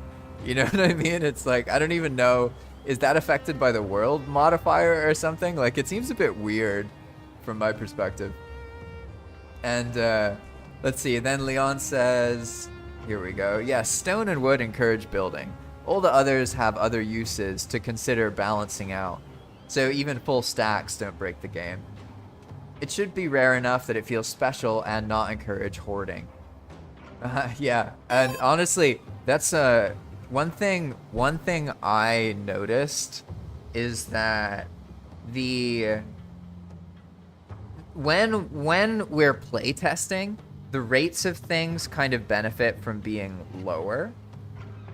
But when it's actually being played by players, it's best when...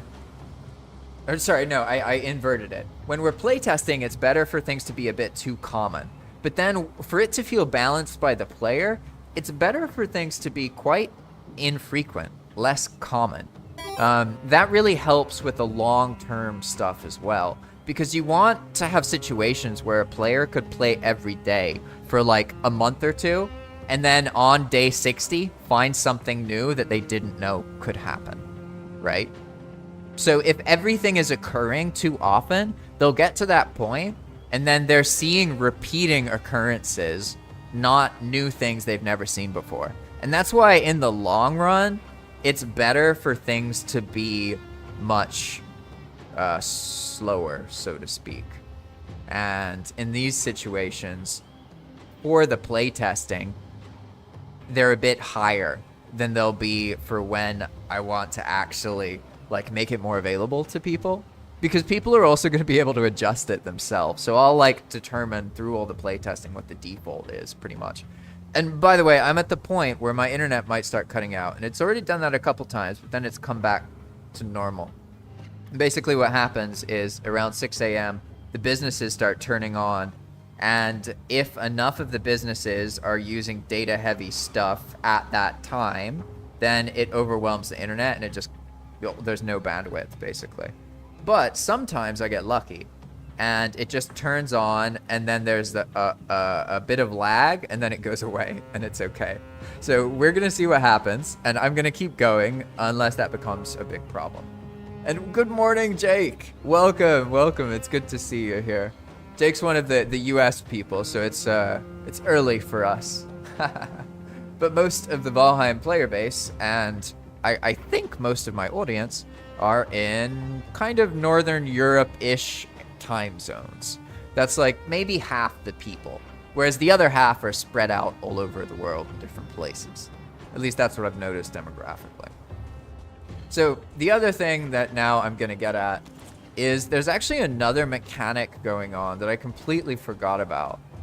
And basically what happens is when you use ranged to kill enemies, you get less loot. This is another, there's actually a lot of like secret mechanics on Palm. There's things I've never told people and I've never documented. And like I've shared the actual scripts, so it's possible to learn about things, but not always. Thank you, Mr. Plain Sprout. How nice. So let me show you what goes on with the goblins. But basically, when you kill the goblins, it's specifically with goblins and black metal scraps. When you kill goblins from far away, more of their loot gets removed. Whereas when you kill a goblin and you're very close to the goblin when it dies, within melee distance, then less of the loot gets removed. And this is another thing, it's to help balance the fact that like ranged stuff is super powerful and etc, etc. So here, let's I'm trying not to be silly and narrate and die. As long as I keep moving away from them, I should be okay. Not away from them, sorry, but... So if you ever wonder how, like, I stay alive when I'm around a bunch of mobs, it's usually because I've learned the movement patterns that will just naturally avoid mob attacks, pretty much. Because you can learn to move in ways that make it so that you don't... Ooh, oh, I got lucky. Okay, cool. You can learn to move in ways that make it so that even if you don't know where the mob is, you pretty much will accidentally dodge its attack, right? So if it's a ranged monster, you want to be going perpendicular to the monster, which usually ends up creating a circle, but because the monster moves around, you're like circling the monster as it moves around. The moment you're going towards the monster or away from the monster, there's a really high chance that its ranged attack is going to hit you because you're not changing the relative coordinate on the right axis. To look at it from a very technical perspective. So let me find some more goblins here. Looks like there's... Oh, these are the wrecked camps, right? Oh no, there's that one camp over there with loads of them. There's also this camp here. Well, ideally what I want are some melee goblins, because then I can show you what happens. I see now that I didn't realize how effective it is to make it so that you're... Like, if the goblin dies when it's away from you, you don't get the loot. I didn't realize... Or you don't get as much loot. I didn't realize how well that worked. Another example. I always assume the things I develop don't work for their original intended purpose. And so it seems like sometimes I'm wrong and they actually work and they're too strong. Let's see what we aggro. Half the camp. So now, yeah, we want to be near the monsters when they die, because that way we're going to get more of the scraps. And because right now I have quite a low, like, rate of getting them, right? I mean, I didn't clear a big goblin camp, but there was a decent amount of goblins before, right? And I barely have any scraps. So this will give me a good sense of balance here. And I guess what I can do... Alright. This is going to be kind of crazy.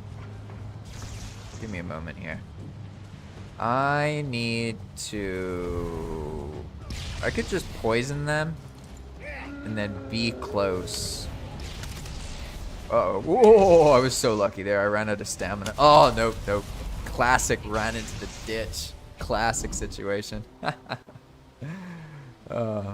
Alright, so basically the scraps, you have to be within, I think it's like 3 meters of the enemy when they die. And then the server won't remove as much of the loot as it normally would. But it looks like it's over-tuned. I'll have to do it a little bit more. But I feel like it's probably a bit over-tuned. Although I don't know at the same time, because goblins, there's so many of them, and you can get a system down for fighting them. And right now I'm like not, as you can tell, I mean I'm just running around talking about stuff, trying to figure out where this spot is. And low-key, I already found the spot. I know where it is. It's that first spot. I want to be able to see both the mountain and also the sealed tower, but be close enough to the sealed tower that I can go visit it, but not so close that all of its monster AI is loaded in, right? And I already found that spot. It was the first spot that we came across that I felt good about. So I'll go back there. And probably that's going to be the magical spot. So I'll just log out in that spot, probably at the end of this. Although things are looking alright so far, to be honest. It's not that bad. Let's see. This would be a good situation. Oh, I can get... wow, I can survive a... oh, it's a normal locks. That's why. Okay. Yeah, and it looks... I can probably survive now thanks to this locks being here. Alright, buddy. I just gotta keep stunning him.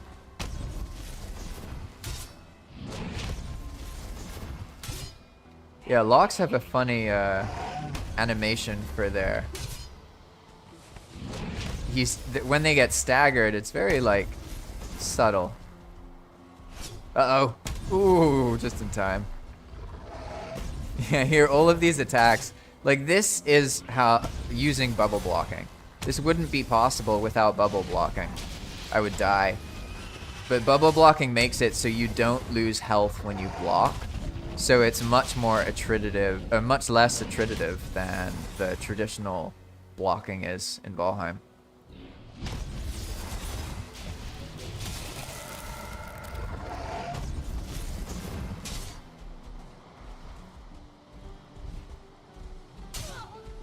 Uh-oh. Nah, no luck. So the system I'm talking about, I see that I got the probabilities wrong. Something... oh! I was holding block. I don't know what happened there. But it broke me. Sometimes that happens as well. It's not absolutely perfect. There's situations where you don't get the bubble. But basically, what was I getting at? Block the bubble. No, I got distracted by dying. So I'll read Leon's comment. And hello, good morning, Jake, by the way. I think I already said that, but good morning again. Leon says, except for the Grey Dwarf Shaman, that does sort of ranged and perpendicular. Ah, yeah, you're right, because their attacks have like a really wide area, basically. They do like this AoE attack. It's not like a full AoE, it's like a cone, right? Something like that. 1 second. I got some hens fussing. Let me bring them down real quick.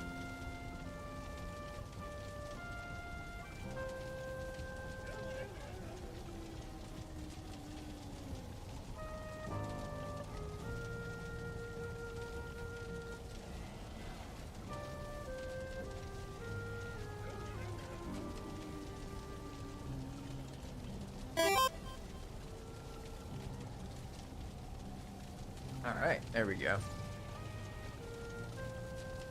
Hi.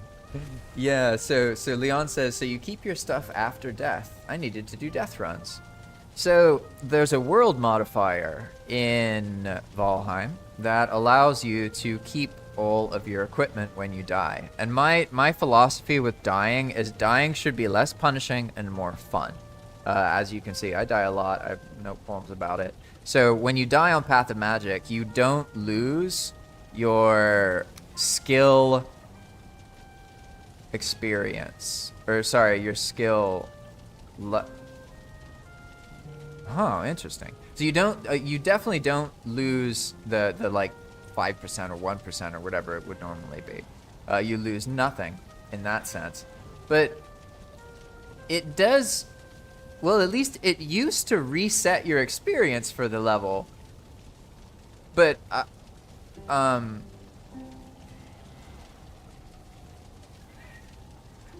that didn't happen to me, did it? I have experience here. So is that because I died? Did I die with no skill drain on? Is that why that happened? Because normally when you die, even if you have the world modifier set, you will lose your current experience for that level. So I wouldn't go to level 21. I would just become level 22 with no experience. Make sense? But I don't know what happened there. So I'm going to assume that I died with... yeah, with no skill drain on. Because I probably just died earlier, right? I would imagine it was something like that. Yeah, you can probably hear the... one of the little hens. The hens came inside, so I forgot to shut the door, so now they're gonna poop on the floor. Hello!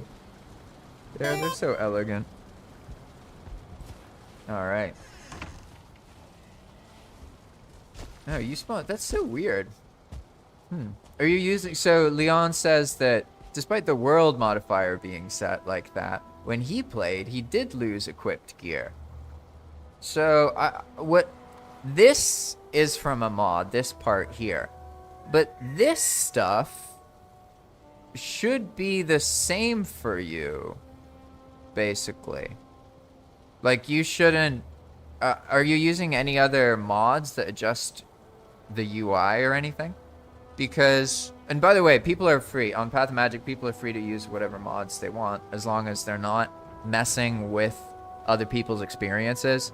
And, like, if I feel like that, especially if, like, someone messes up a loyal player, like someone who's been playing regularly for a while, I'm going to prioritize, like, the person who's been playing more regularly. So, like, that doesn't come up a lot, but just in general, you can use whatever mod you want, quality of life wise. I just wanted to make that clear. So I'm assuming it's something like that. Maybe there's some kind of conflict, because you can actually see it, like here. So let's see.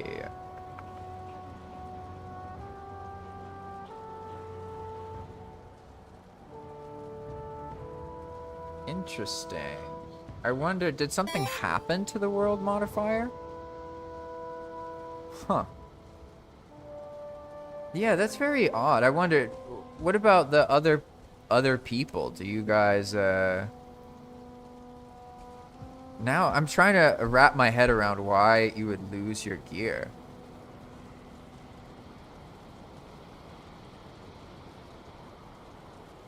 Oh, you know what?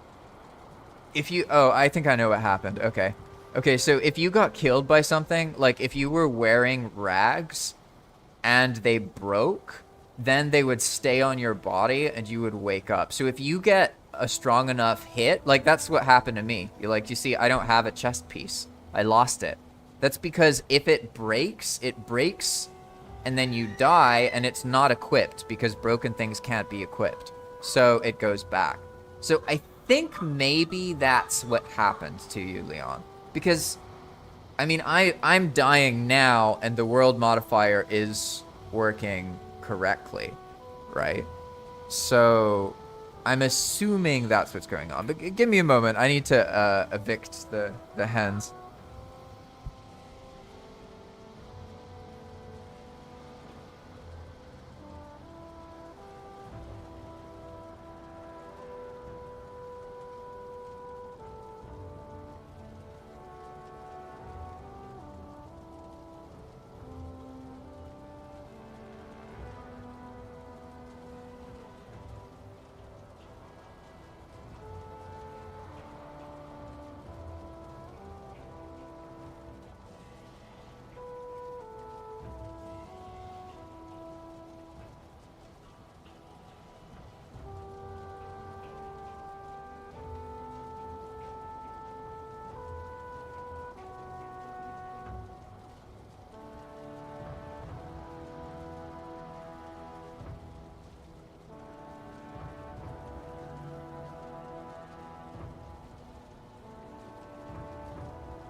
Yeah, so that's probably what's going on, pretty much.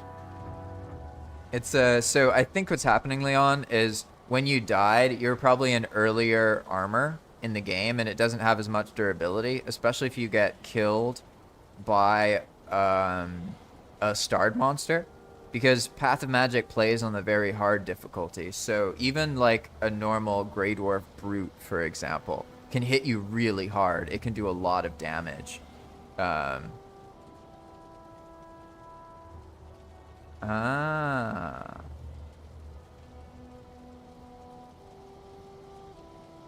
but it shouldn't. So basically, I understand that this area isn't here for you. Your equipment is over here, right? But even then, it should be keeping what you have equipped when you die. So I'll have to test that a little bit earlier, because maybe something changed and the world modifier got forgotten, but it works with this mod enabled, and most of the players use some kind of quick slots situation, so they wouldn't notice if that's going on, right? So I'll look into that after I do this. But for now, I'll just stick to things that I can do in the stream. So let's see.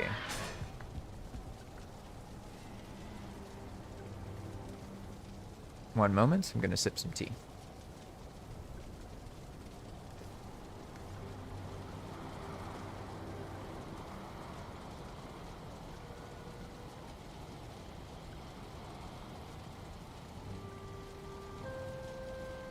All right. That reminds me too, I need to make a quality of life mod pack. Because basically you can upload mod packs to... 2-star wolf? Dang. You can upload mod packs to Thunderstore that are like just combinations of other mods, right? And then that allows people to search for it. And then people can find out about the server that way, but also there's some like basic mods. Like, I'm never gonna require anything on Palm. Like, that's why I don't use all of the restrictions, and that's become like a defining part of the Path of Magic experience. It's a much less restricted server than most other servers. Most other servers have a lot of limitations. They force mods of certain kinds. They use like anti-cheat things, and in order to do that, I'm not saying that's bad, by the way. I'm just saying this is the reality of how other servers are run. They use anti-cheat in these things, and in order to do that, you have to enforce mods of a certain thing. So Pan, what I'm saying is I'm gonna make a Path of Magic mod pack that like you can just download, but like the player finding Palm isn't gonna like be in a situation where they're gonna think they need that. It's just like right now, for example, there's a quality of life video, right? Instead of saying download these 5 things, I can just say search for Path of Magic quality of life on R2. Like, it's way simpler. Trust me, it's definitely a useful thing. It's not going to confuse new people. It's going to make the quality of life experience more accessible, and people will still be able to join fully vanilla. It's not a problem. And now I have the situation from earlier where I have melee monsters, but I lost my favorite weapon to fight them with, the dagger, and I also lost my poison arrows.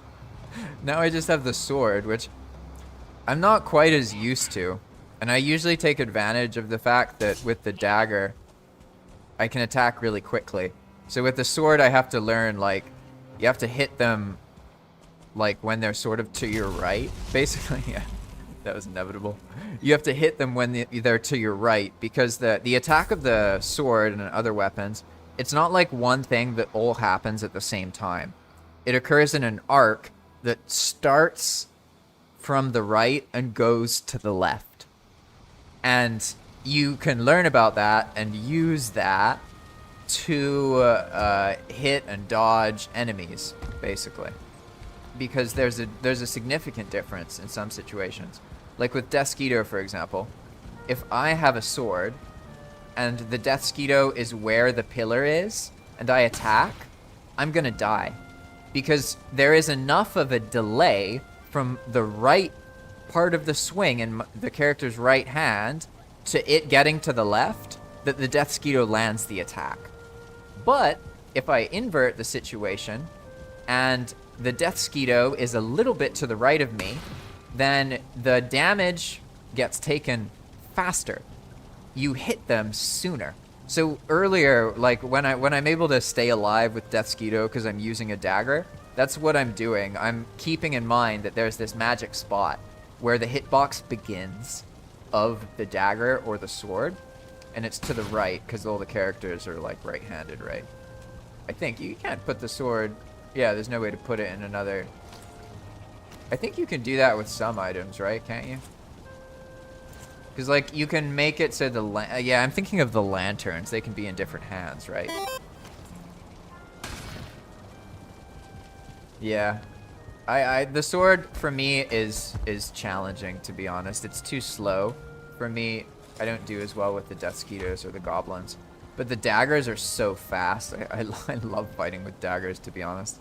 That's definitely, like, my preferred playstyle is, like, all Fenring, all that stuff. a bunch of daggers, and like that's what I'm gonna go back to once I'm you know done, so to speak, play testing. But for now, I'm happy with this bronze armor life. I didn't like the look of the bronze armor, to be honest, at first. But as soon as I added the wolf cape, I don't know.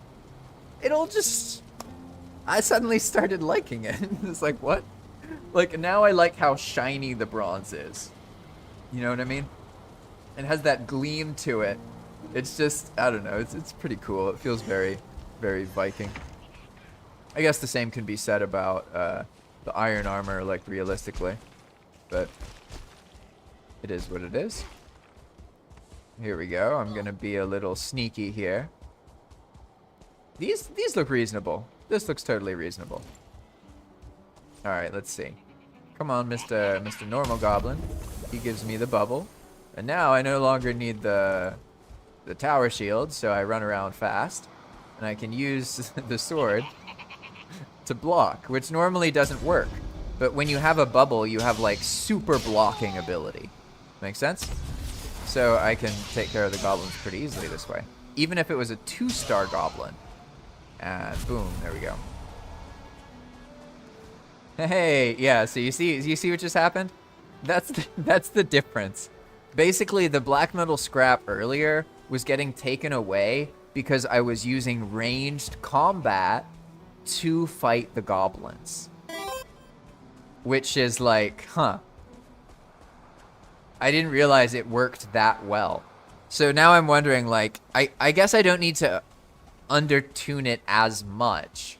It's still like, I want ranged combat to drop some more scraps than I was getting, because that felt like cheated, and I will adjust the rates. But I see now that, I have to remember that one of the reasons for that is to encourage melee, because in general, melee is really underpowered in Valheim, especially on like very hard mode and the other difficulties. It can be very frustrating, especially like if you really enjoy melee and you're playing on multiplayer, and you then play with like a friend who's doing mage or something, and it's like they're just so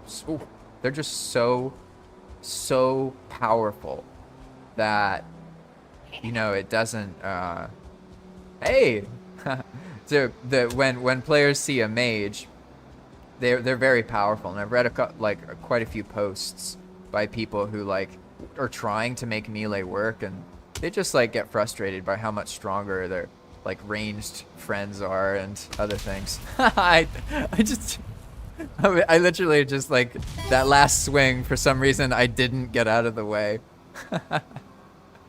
Yeah. Yeah, and as Pan says, the melee is especially underpowered versus magic. So what I was distracted by, there were 3 things going on there. I was fighting the goblin, I was talking, and also I had just observed the mechanic. I don't know if you noticed, but earlier I was talking about altered enemy behavior.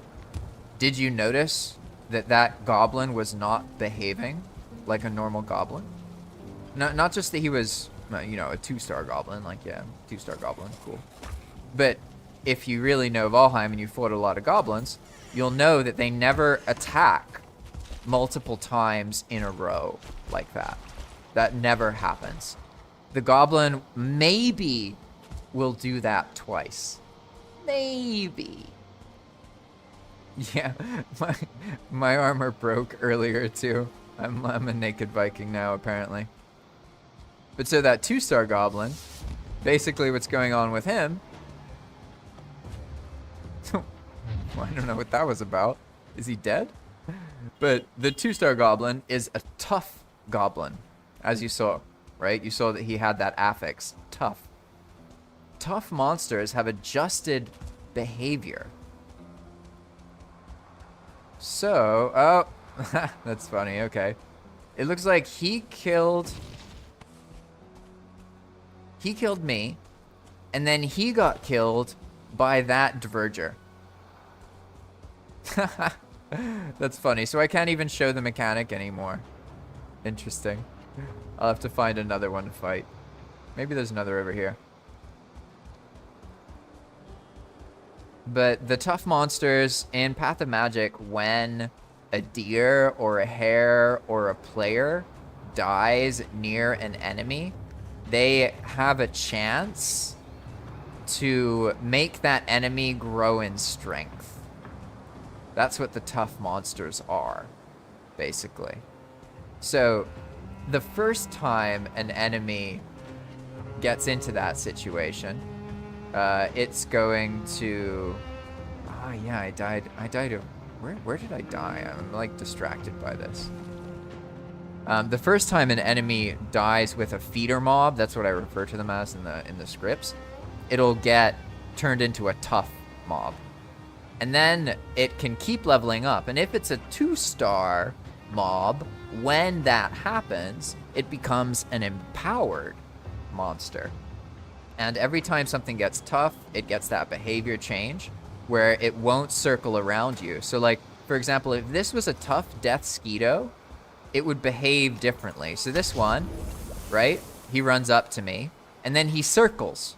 You see, he's circling me. A tough monster doesn't do that. They just keep attacking you and attacking you and attacking you. And the idea is to just spice up the combat a little bit. Because I like it when there's more variability in combat, so it takes a bit longer to learn all the patterns. As is, like, once you learn the monster's attack pattern, it's just that attack pattern, right? It doesn't really change. So, in this case, where did I go? Did I cross? I feel like I didn't cross. I didn't cross over. I got distracted by what I was talking about, and I completely forgot where I died. Oh, no, I did cross over. Okay, I remember. I kind of came up from that direction, and then I kept going. Seemed to have stayed alive longer than I would have expected. And there's another strategy you can use with goblins. They're really short, so they get slowed down more easily, and they get wet. And just like you have a stamina problem when you get wet, so do Goblin. So as long as we stay close to this guy, yeah, okay, I see what's happening. So you can get a decent amount of black metal scrap if you kill them close to them in melee, and then you only get black metal scrap. And now I remember that's because otherwise, when the player tosses black metal scrap, it would also get swapped. So there has to be an exception for the player, right? It's not quite as simple as just spawning something or not spawning it. Because as far as Valheim is concerned, when the player does this, that stone just got created. It's the exact same event as when the monster dies and it drops the stone.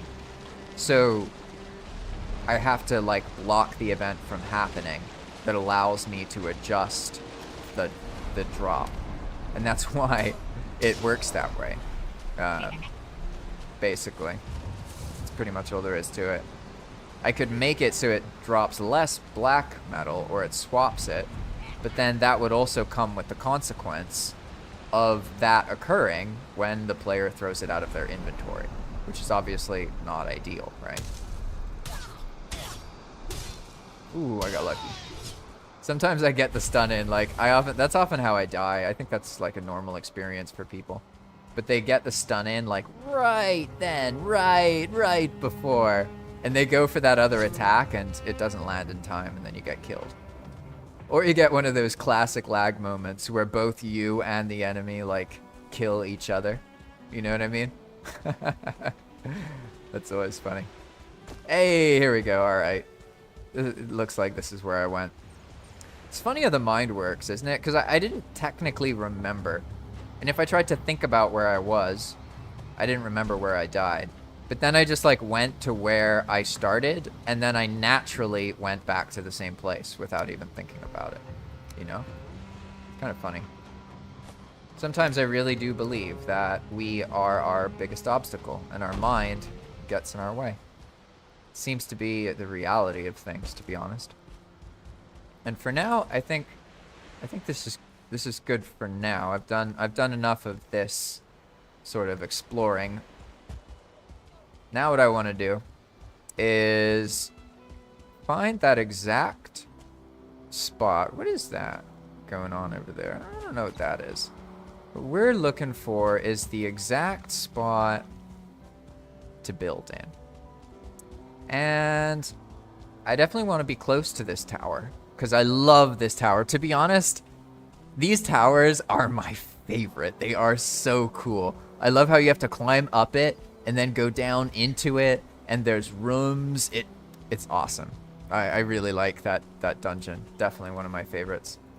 I don't have anything to do with the black metal for now, so I'm just gonna toss stuff away here. I'm mostly trying to explore, find that spot.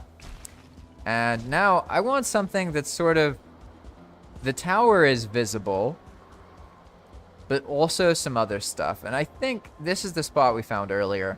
And of course right now it's raining, so the view's gonna be all messed up. But in this spot, it's kind of like you can see the mountain off in the distance over there. It's also pretty close to this river, which is probably good because like I can use the quest boat, the Toon, to access this place, which is always good. Sailing around on the Toon is always good stream stuff. People are always shocked by how fast it is and how it flips and everything. It's honestly a perfect boat for streaming. Because it's fast enough that you keep things passing by you and it remains more interesting.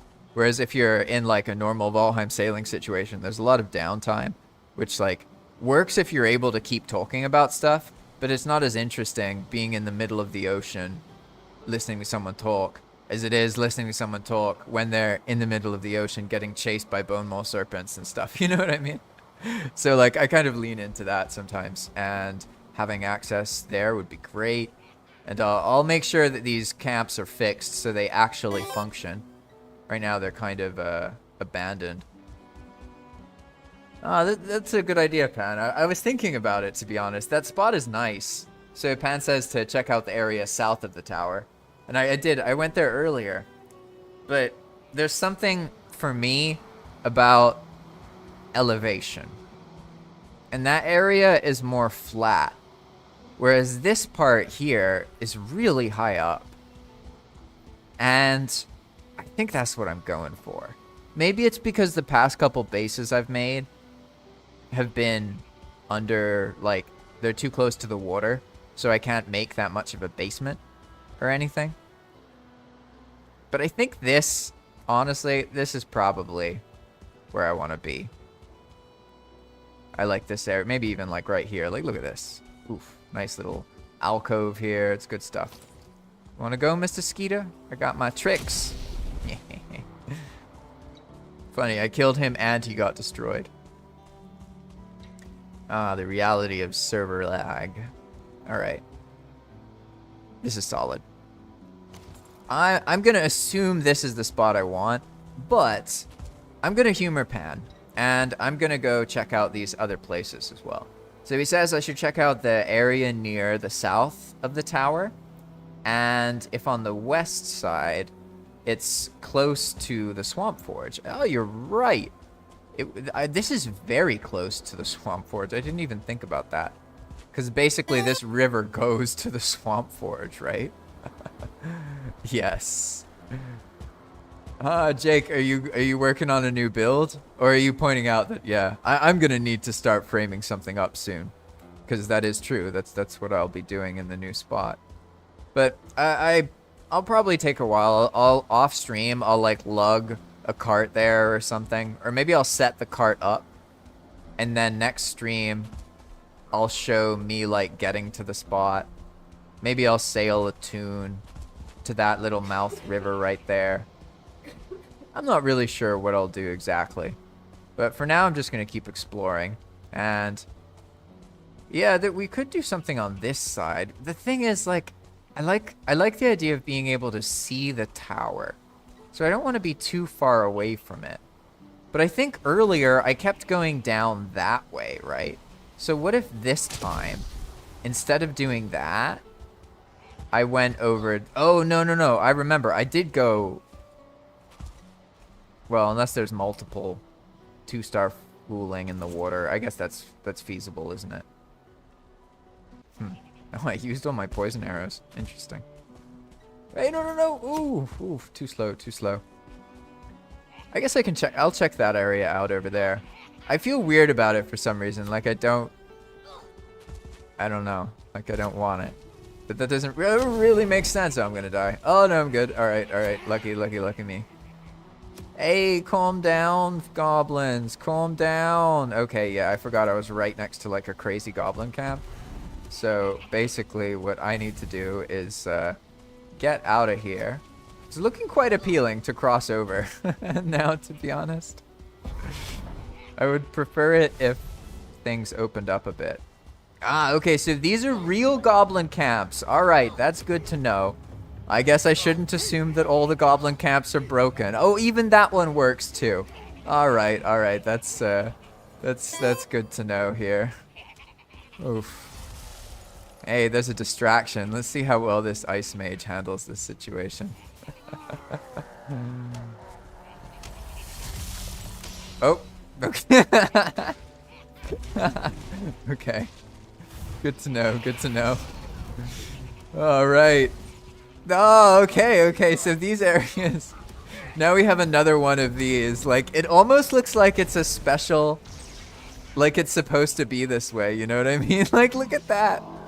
It's like a base and it's full of, oh my god. All right, so the enemies, this is working better than the other areas.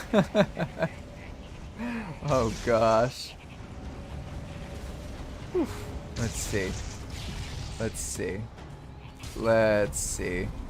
That's quite a pack, to be honest. That's quite a pack. Quite a pack right there. Whoa, Mr. Deathsquito. All right, that's right. I can run around with the knife and it won't reduce my movement speed. I love it. Come on, buddy. Oof. Brutal. That looks kind of nice. Whoa, there's one of those things? That's cool. Now I feel increasingly incentivized to cross this river. Ah! Oh, God. There's a plot there. I don't know, though. There's just something about that previous spot. Just... Ooh. Whoa, that was so close. Okay. Well... These guys... Did they clear all the tar? Oh, God. This is a cool tar pit. I haven't seen this one that much. It's got like 3. Can trap the goblins. It's a great way to lose the goblins, actually. They got stuck in the tar. Holy moly. Oh, I know what I should be doing. Got my tasty mead. I never use tasty mead. Hey, there we go. Now we have a reasonable sense of the visibility. Because earlier it was raining and we were not really able to see what's going on here. So where are we? We are... Okay, that's where the sealed tower is. Right there. There's all these goblin areas, and these ones are working alright. This area is cool. It's very combat heavy. So I'd like to be kind of near this. But maybe not right in it. Although, yeah, I see now what it is. There's something inherently satisfying about being in the higher ground area. Basically, like being up there. Ooh, okay, I'm leaving. Okay, I get it. I get the message. Loud and clear. Oh gosh. There's so many goblin camps here. It's funny. So this is what the other area should be like. I think maybe it's just I spawned some camps. That was back before I knew how to do it properly, so to speak. Because now I just spawn stuff and I know how to do it. And make it respawn.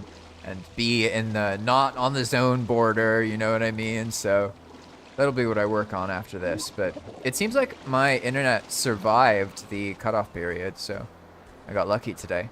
And I can just stream as long as I want. Not sure how much longer I'll go, but for now, I feel like continuing.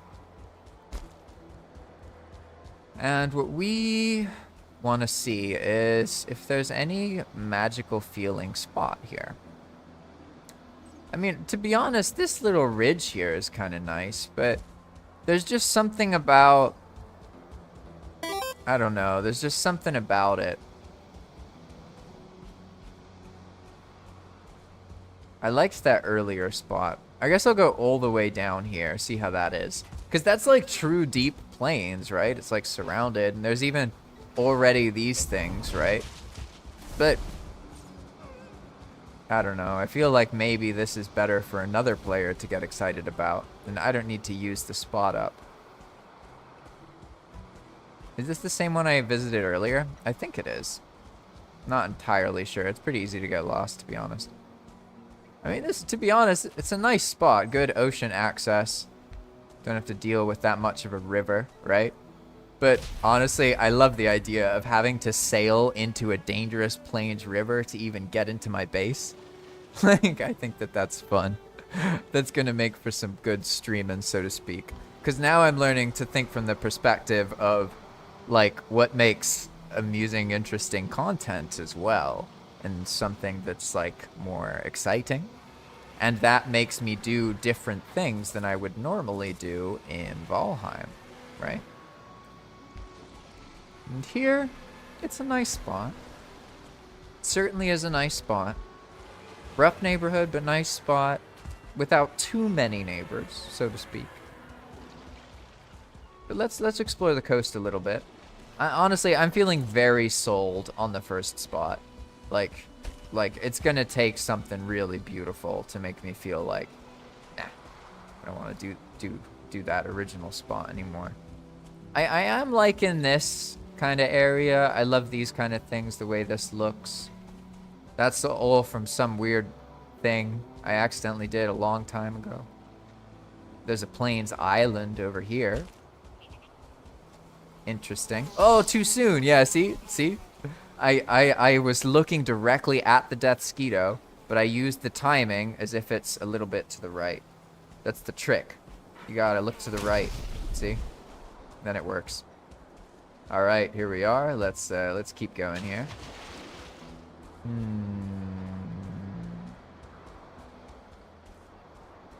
It's a cool island.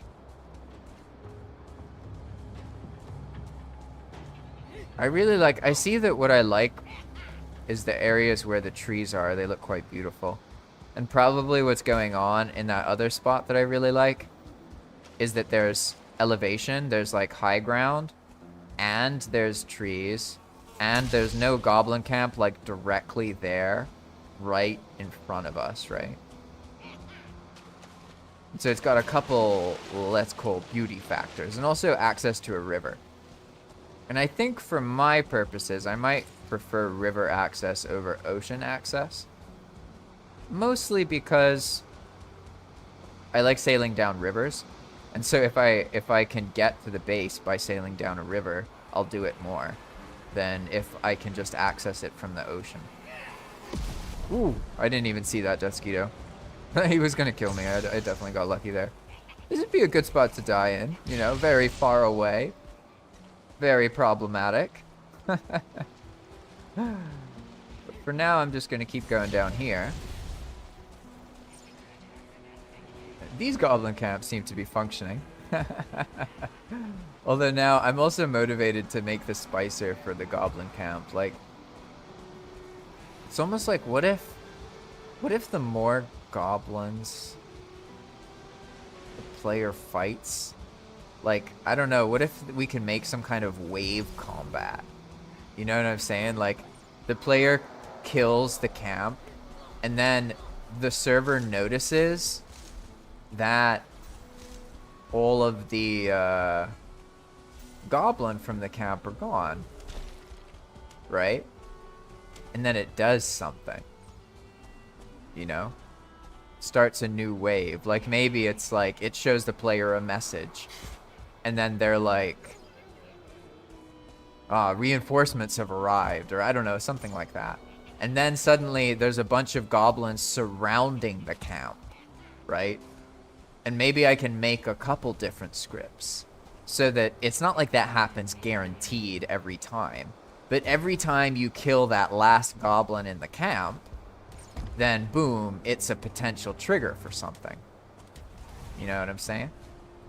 I'm not gonna lie, this is a freaking nice spot. Honestly. It's got, it has visibility of the tower. It has river access, and then kind of nice view of the river like careening off over there in the Black Forest, but on a flattened area. I don't know. This, it's funny earlier too, because I was so triggered by the Black Forest. But in this case, I don't know. That looks pretty nice. That looks pretty nice, to be honest. Oh, now I'm torn. I don't know. I think I'll probably go with the other spot because in this case, I want like a full-on, like the base is in the plains, whereas this is like half in the plains. And also, this is such a nice spot. If I take it, then no one else can take it, right? So maybe I'll just make a new area and someone else will come build in this lovely little Black Forest Plains border area. And yeah, it's got some rowdy neighbors, but don't worry too much. You got an invincible picket fence. You'll be alright. Alright, let's see. Let's keep going down here, but we'll stay on the Black Forest side so you can see a little bit, because there's actually some stuff already here. I remember a very, very long time ago, if this is what I think it is, a year and a half ago, technically when this world was created, I played with my friend on just together. It wasn't like a server with other people. And here we have Phoenix and Jack. Yes, yes. So at some point, we basically were going down this river and we got like marooned, like the boat broke here. And so we made this area to try and stay alive because it was on a raid, max raids playthrough, which was insane. It's like constant raid. Every 10 minutes you get a raid. I don't miss that. I've tried a lot of different ways to play Valheim, and I've settled very hard on no map, no portal. It is my favorite way by far. It's like, how do I put it? The Valheim world lasts longer on no map, no portal mode. So if you're in a rush or you don't have as much free time, portals are genuinely useful. Like, they really are. But also at the same time, all they do is make you get to the end of the game quicker. So, like, I understand why people use them, but I'm not necessarily convinced that people dislike no portals as much as they think they do. Like, I generally feel that people think they dislike the no map, no portal experience more than they would actually dislike it. They're very able to imagine like a million reasons it would be horrible and impossible. But like, I mean, that's why you make things and you change the world modifiers and you add a path, you know, like you work around some of the more frustrating elements of it with the server. There's many ways to do that. Ooh, I took the hit. Oh no. Oh, I didn't make it to the water in time? Oh, I did. Uh-oh, uh-oh, uh-oh. No, Mr. Goblin. Leave me alone. Leave me alone. Don't do it. Don't do it, Mr. Goblin. Don't do it. Oof. Okay, I'm okay. I'm okay. I'm okay. I'm gonna resort to silver arrows on Goblin. A true crime. If there ever was one. What? It's gonna run away? What? Why are they all running? What? I don't even know what triggers monsters to run, to be honest. Sometimes I get confused when they do it. And in this case, I mean, honestly, this is another nice spot. I don't think it's as nice as the other ones, but in general, it has the flatness, right? And it's usually good to have some flat. I would say the thing going against this spot is that it's so close to the ground. you don't have as much, or to the water level, that you don't have as much basement potential. You know what I'm saying? Nice collection of tombstones out in the water. I wonder what happened there. Yeah, as Pan says, it's funny how bad the goblins are at swimming. Yeah, the goblin's worst enemy is like some knee-deep water. You could also argue maybe I wonder what happened there. There's all these serpents everywhere. I just ignore the serpents these days. It's funny how, like, when you see one of these, if you're not in the water, these ones pose no threat to you whatsoever. But then the bone maw, oof. Totally different story, right? So these areas, they're okay. They're okay, to be honest. I mean, what can I say? It's, oh, enemies there, okay. Oh, now the serpent's like, eat shit. You want to cross this river? Ha! Now I'm relevant. It's either cross and there's all these other monsters, or cross where there's serpents. So I guess I should not do either one of those, and I should cross sort of over here. Look at those, the whole pack of goblins. There's so many of them. All right. This is like the last area I want to check out. And honestly, oh, that other spot that's on the Black Forest, that is really nice. And I can tell now, I see what it is. It is elevation for me. Like, that's something, for some reason, I'm very drawn to there being a higher elevation. Like this. Ooh, oh, it's gonna get me. Oh, I'm wet. Oh, I got saved by being wet. That's very lucky. Whoop. The serpent, what on earth? Uh-oh. Uh-oh. Uh-oh. Oh! What got me? I honestly didn't even see. I heard the sound of an arrow or a spear. But I don't know if that was the skeleton shooting something. Maybe the skeleton killed me, actually. I was running around without a bubble shield, which is like just asking to die, to be honest. And it may seem like I died really far away, but actually I was quite close to this spot. Basically, I just ran in a giant circle to explore that area more, right? But now, I got rested, got comfort. I think I'll be alright.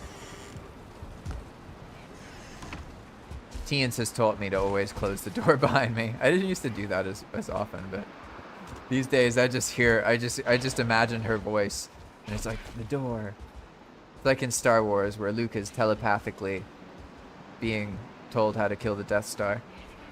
Except I'm being told how to shut the door.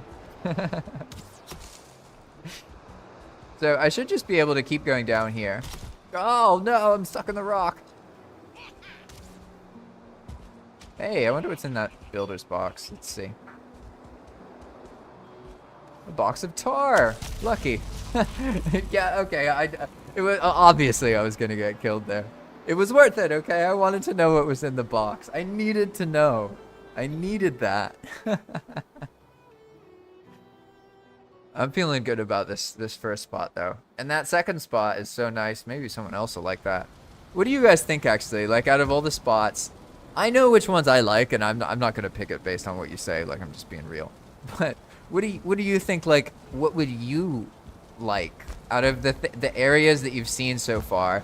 Let's imagine you were deliriously trying to find a base near the plains for some reason. Which ones seem most appealing to you? You know, is there a particular situation?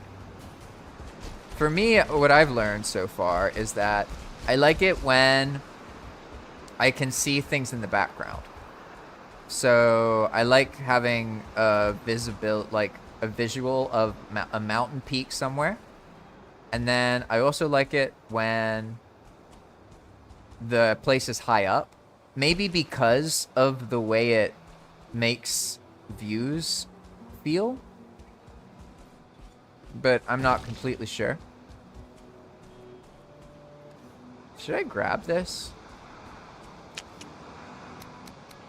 Probably, to be honest. I can just put it somewhere later. Yeah, this is the one that's further down that doesn't work. Okay, cool. That's what Pan said. So I died basically over there somewhere. So I can just keep running. And the other things I've learned, I like having like that visibility, right? So that's probably why I like high areas. Because if you're high up, you'll have more visibility of different areas, right? So it makes that background element kind of seem more interesting, right? So there's that part of it. I also like to be able to make a basement. Not that I'm going to, but I like to be able to. So... Sorry, this goblin. I think goblins can throw spears while they're swimming, right? Yes! Yes, yes, they can. Okay. Oof. There we go. I like to be able to make a basement. So that's another reason, again, like having them up on a hill. It doesn't have to be like the biggest hill of the area, but even something like this is enough that you can have some basement under it. But then this area has a new problem in that it's not flat. And like really for building, you sort of need to have some flatness to be able to make it work. One second.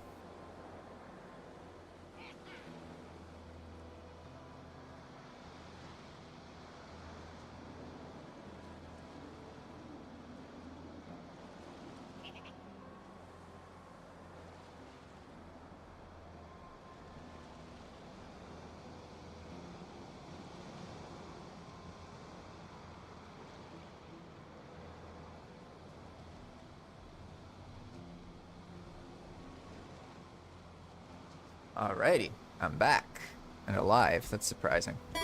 Yeah, but that's the other general thing is like having a flat area, because if you've built things in Valheim, then you know from personal experience, it can take like as long to prep the terrain as it does to build something. So that's one of the reasons like I put the plots in the places that we did, to make it so that the player has access to like some relatively flat area that they can build something on. And then the size limit helps the player sort of restrict themselves a little bit. Not saying they have to, but just it in general helps the player basically make something a little bit less instance heavy. Make sense? And then for me also, personally, I like it when things are interesting, right? So that means there being something nearby that is, how do I say? There being a source of combat nearby, right? So we've wrapped up all of this. We went all the way around. We explored this area. And we've seen quite a few places. Let's see. Yeah, as Pan says, a basement for 20 grinding wheels. Yeah, that's caught on. I've seen that in a few other places as well. But I'm thinking, oh, I always think I have the dagger. I'm used to pressing Z to use the dagger. It just, uh-oh. Doesn't occur! Oh. As soon as I got encumbered, I was like, oh, shit. But I think that top area is what I'm gonna go for. That seems to be, because, like, I get all the elements that I like, so I'm gonna go back to that spot.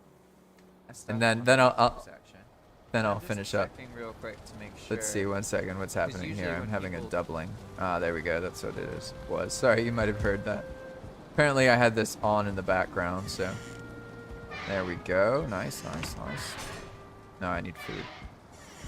It's funny too how, like, when I'm talking, that's my priority in my mind. So it's what I'm thinking about, so to speak, right?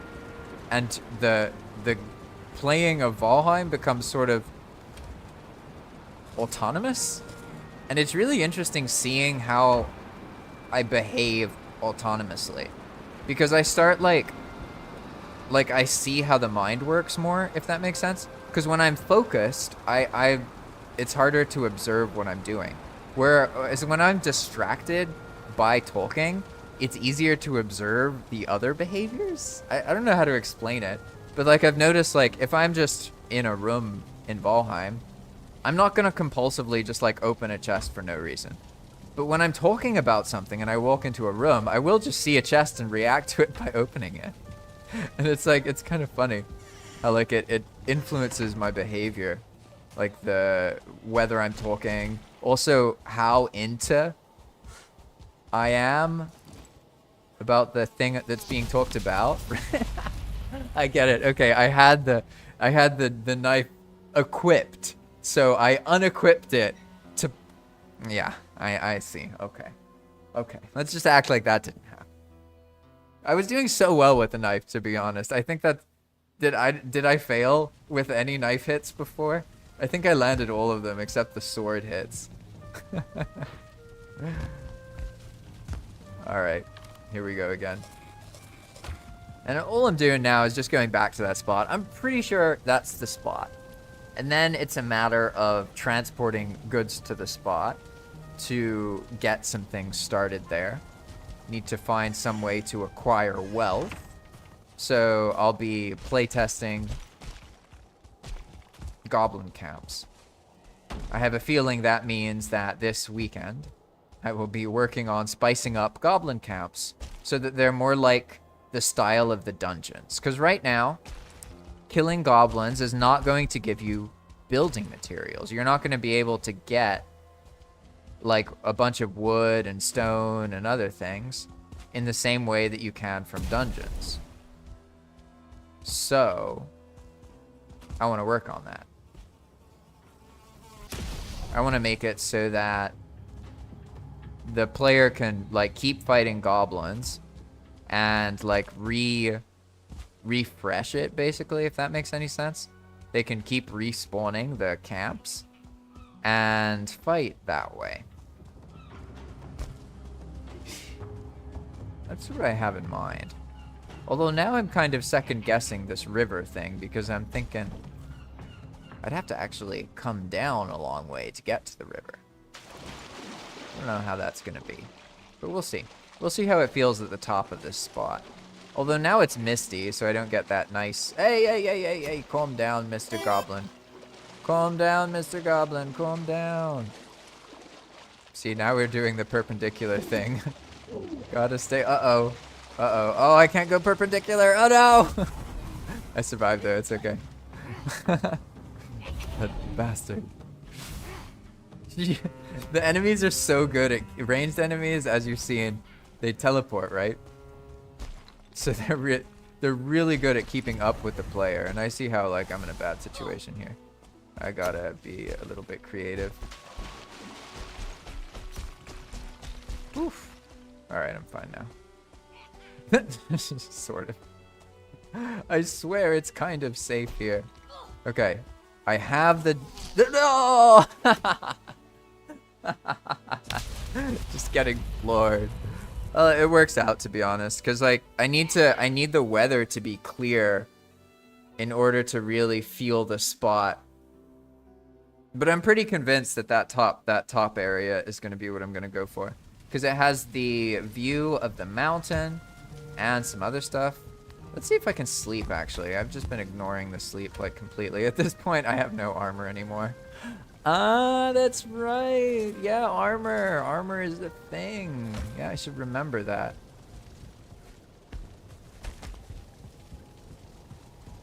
Let's see. Nah, it's still too early. Alright. I guess that's okay. I'll just accept it. Let's see. I think there's some healing mead. Maybe I should do that. Potions in the vase. Hey, there we go. Nice. I don't need 10 though. I only need like 3. Oh, backwards. Nice. Okay. Well, we'll see if that saves us later. But for now, I'm going to keep my recklessness up. And you can see that it's clear in the mountain, but then when I get into the plains, we get all misty. Maybe I'll get lucky though and it'll clear up soon. That'd be nice. I certainly hope so. Personally, I think probably one of the reasons the plains, I'd say it's my... I like a lot of the biomes in Valheim, in all honesty. So I'm kind of hesitant to say like, oh, this is my favorite. That's not. But I really like the plains. I love how bright it is, how open it is. I love fighting goblins. I think the only thing about the plains that I don't like is that it doesn't have a dungeon. But it does have that plains forest, or that plains Hilder tower thing, which is basically a dungeon. It's just a dungeon above ground, right? And I really like that thing. That's probably one of the reasons that I like it so much, is because I want a dungeon in the plains, right? And that is sort of a dungeon, so it sort of takes that role. But this is all stuff we can work on, to be honest, because it is possible to make sort of dungeons in the plane that spawn with a different skin compared to the other dungeons. So you could make like a burial chamber that is a goblin den that spawns in the plains and has like goblin decorations on the outside, you know?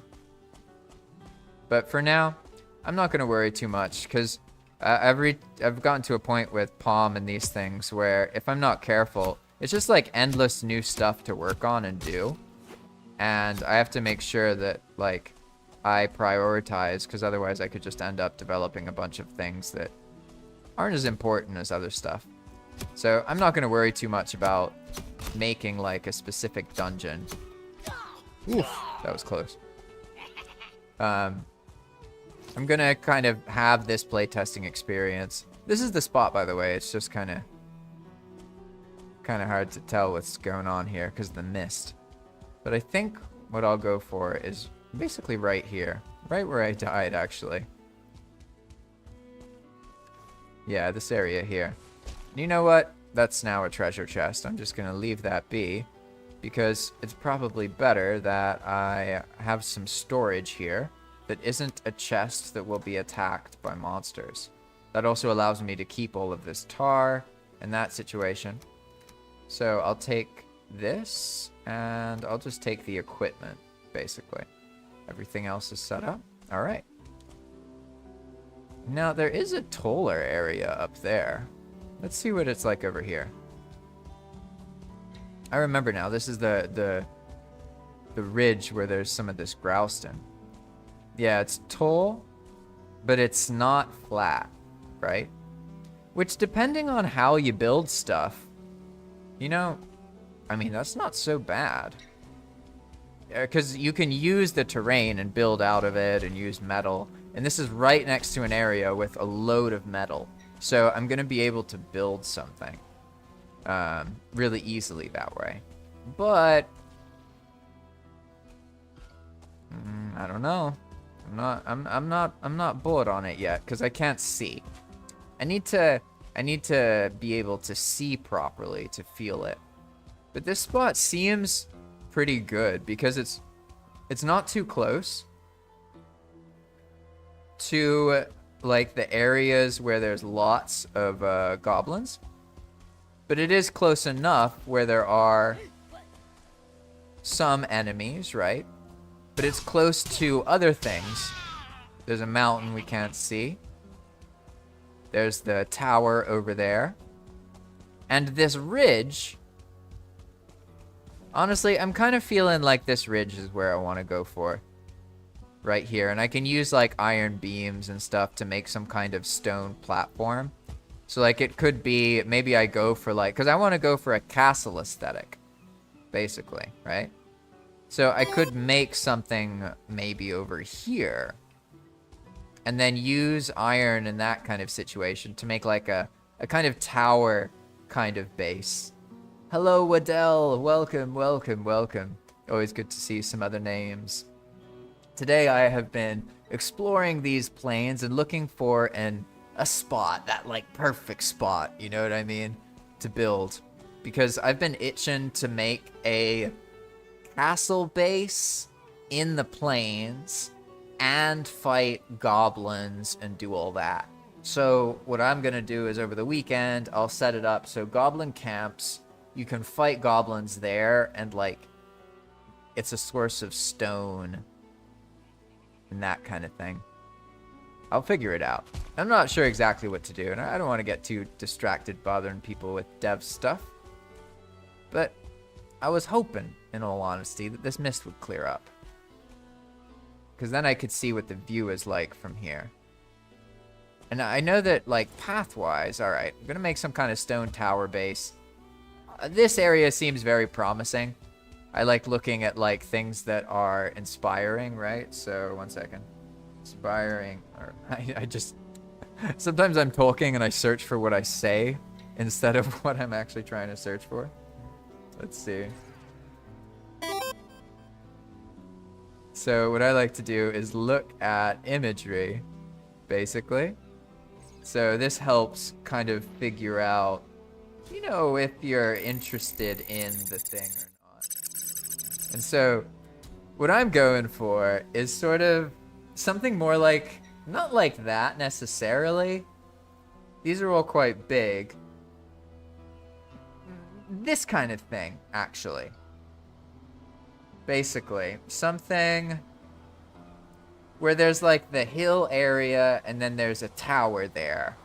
And I want to like, but one of the things I want to do is practice making a tower, but it's actually like there's goblins around, right? And like they come and like go to the base of the tower, because what I found personally is that when you have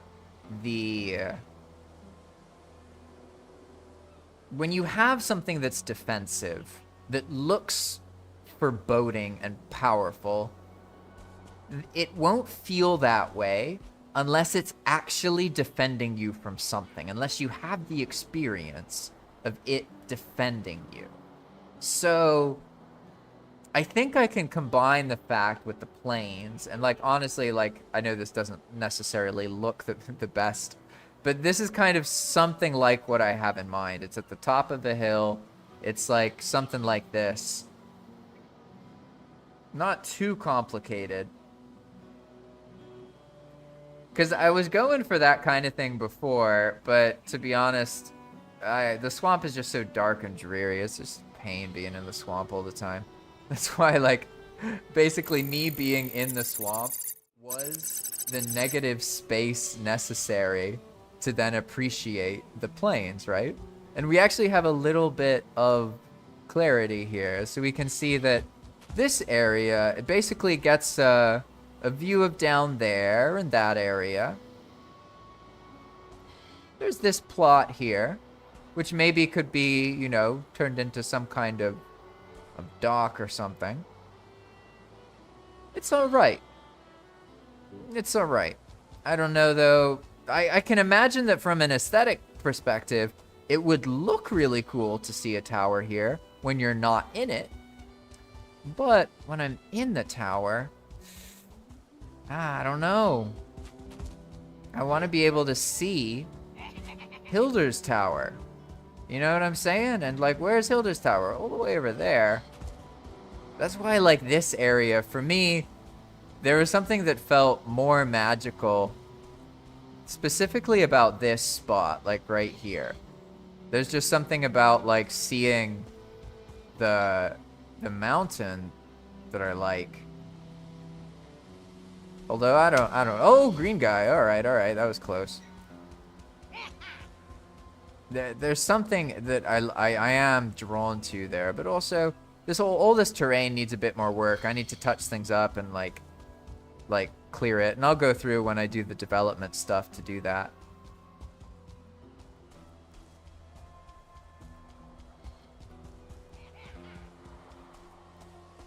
But what I was getting at with the tower is sort of like, it needs to be kind of close to a threat. So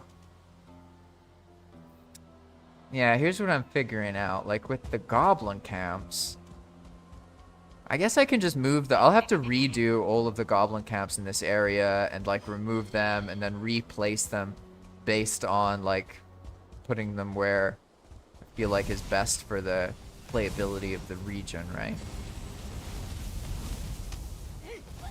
And this ridge is a nice feature.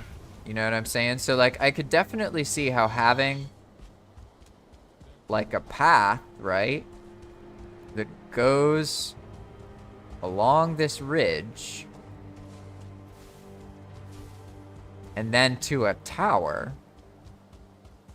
I mean, that seems pretty cool. You know? So maybe I can actually see the tower from the tower, just not when I'm out here, right? I also don't like how close it is to the Black Forest, but hey, yeah, it is what it is. I think this is it for now. Alright everybody, thanks for watching. I appreciate your time, effort, and attention. It is very lucky that I'm able to play Valheim and wake up each morning, and even one single person is able to, but often, sometimes 5 or 6 people are there, or 10. That's crazy. Even today, at one point, there were like 17 people watching on YouTube. It's like crazy. People watch, and thank you. I genuinely appreciate that. It brings a lot of meaning to my life, and it allows me to keep like this joy for Valheim, because before I was dependent on the state of Valheim, basically, and the state of what Iron Gate is doing to Valheim and these things. Whereas now, I'm more dependent on Yer, and I can just make Valheim more into this engine that teaches me about game development. And that makes Valheim last a lot longer for me, because it keeps it interesting. Anytime I get bored of something, I can try and make something new to test some new idea or theory out, and it just really increases the depth of the experience. So I've had an absolute blast, and I've learned now that live streaming is like a fundamental part of keeping an active server. And like, I don't have to live stream all the time. Even if it was just 1 hour, 4 days a week, that's enough to keep people coming to the server. It so far has been each live stream will attract sometimes nobody, sometimes one person, sometimes 2 new people to try the server or ask some questions about it and join it. And that is really interesting, because before, my strategy was to make a video on YouTube. But then I had this problem of like, okay, either the video does well at first, and then you get some more players, but then it's like kind of a flood of players if the video does well, or not that many, and then there's nobody after that. So it's like a sudden influx of players. Whereas when you stream regularly, it gives that trickle of new players coming onto the server, and this is awesome. Really, really awesome. It's been sort of the secret sauce. As soon as I started live streaming, and I've been doing it for a month now. I think I started like 5 weeks ago, something like that. It immediately became very obvious that the live streaming activates the server, and it also activates the community that already exists on the server. So I see now that for my YouTube channel, the videos are like something for new people and people who don't play on the server necessarily. Whereas the live streams can focus on the people who are really interested in playing on the server, showing off mechanics, and the current players. Because most of the people who watch the live stream, I'd say maybe like half of them, are people who already play on Path of Magic, and they watch and learn about mechanics and different things, because I like usually am showing what I'm doing and explaining it, right? And because I developed things, I can show off mechanics more easily than someone can just joining the server, right? So that's been the general flow of it, and it's been an awesome experience. I've learned a lot, and I used to think I couldn't live stream because of the internet. Now I see it, no, it's just timing. And like even today, for example, like this has been a 3-hour, 14-minute live stream. Like this is how long they're supposedly supposed to be sometimes. And not because I planned on it, because I got into it and I enjoyed it. And for me, like, I will, this is how it seems to be working. Monday through Friday, starts around 4 a.m. my time, and then at least like an hour. But sometimes if I'm not feeling it, I'll end it at that point. But if I'm feeling it, I'll keep going.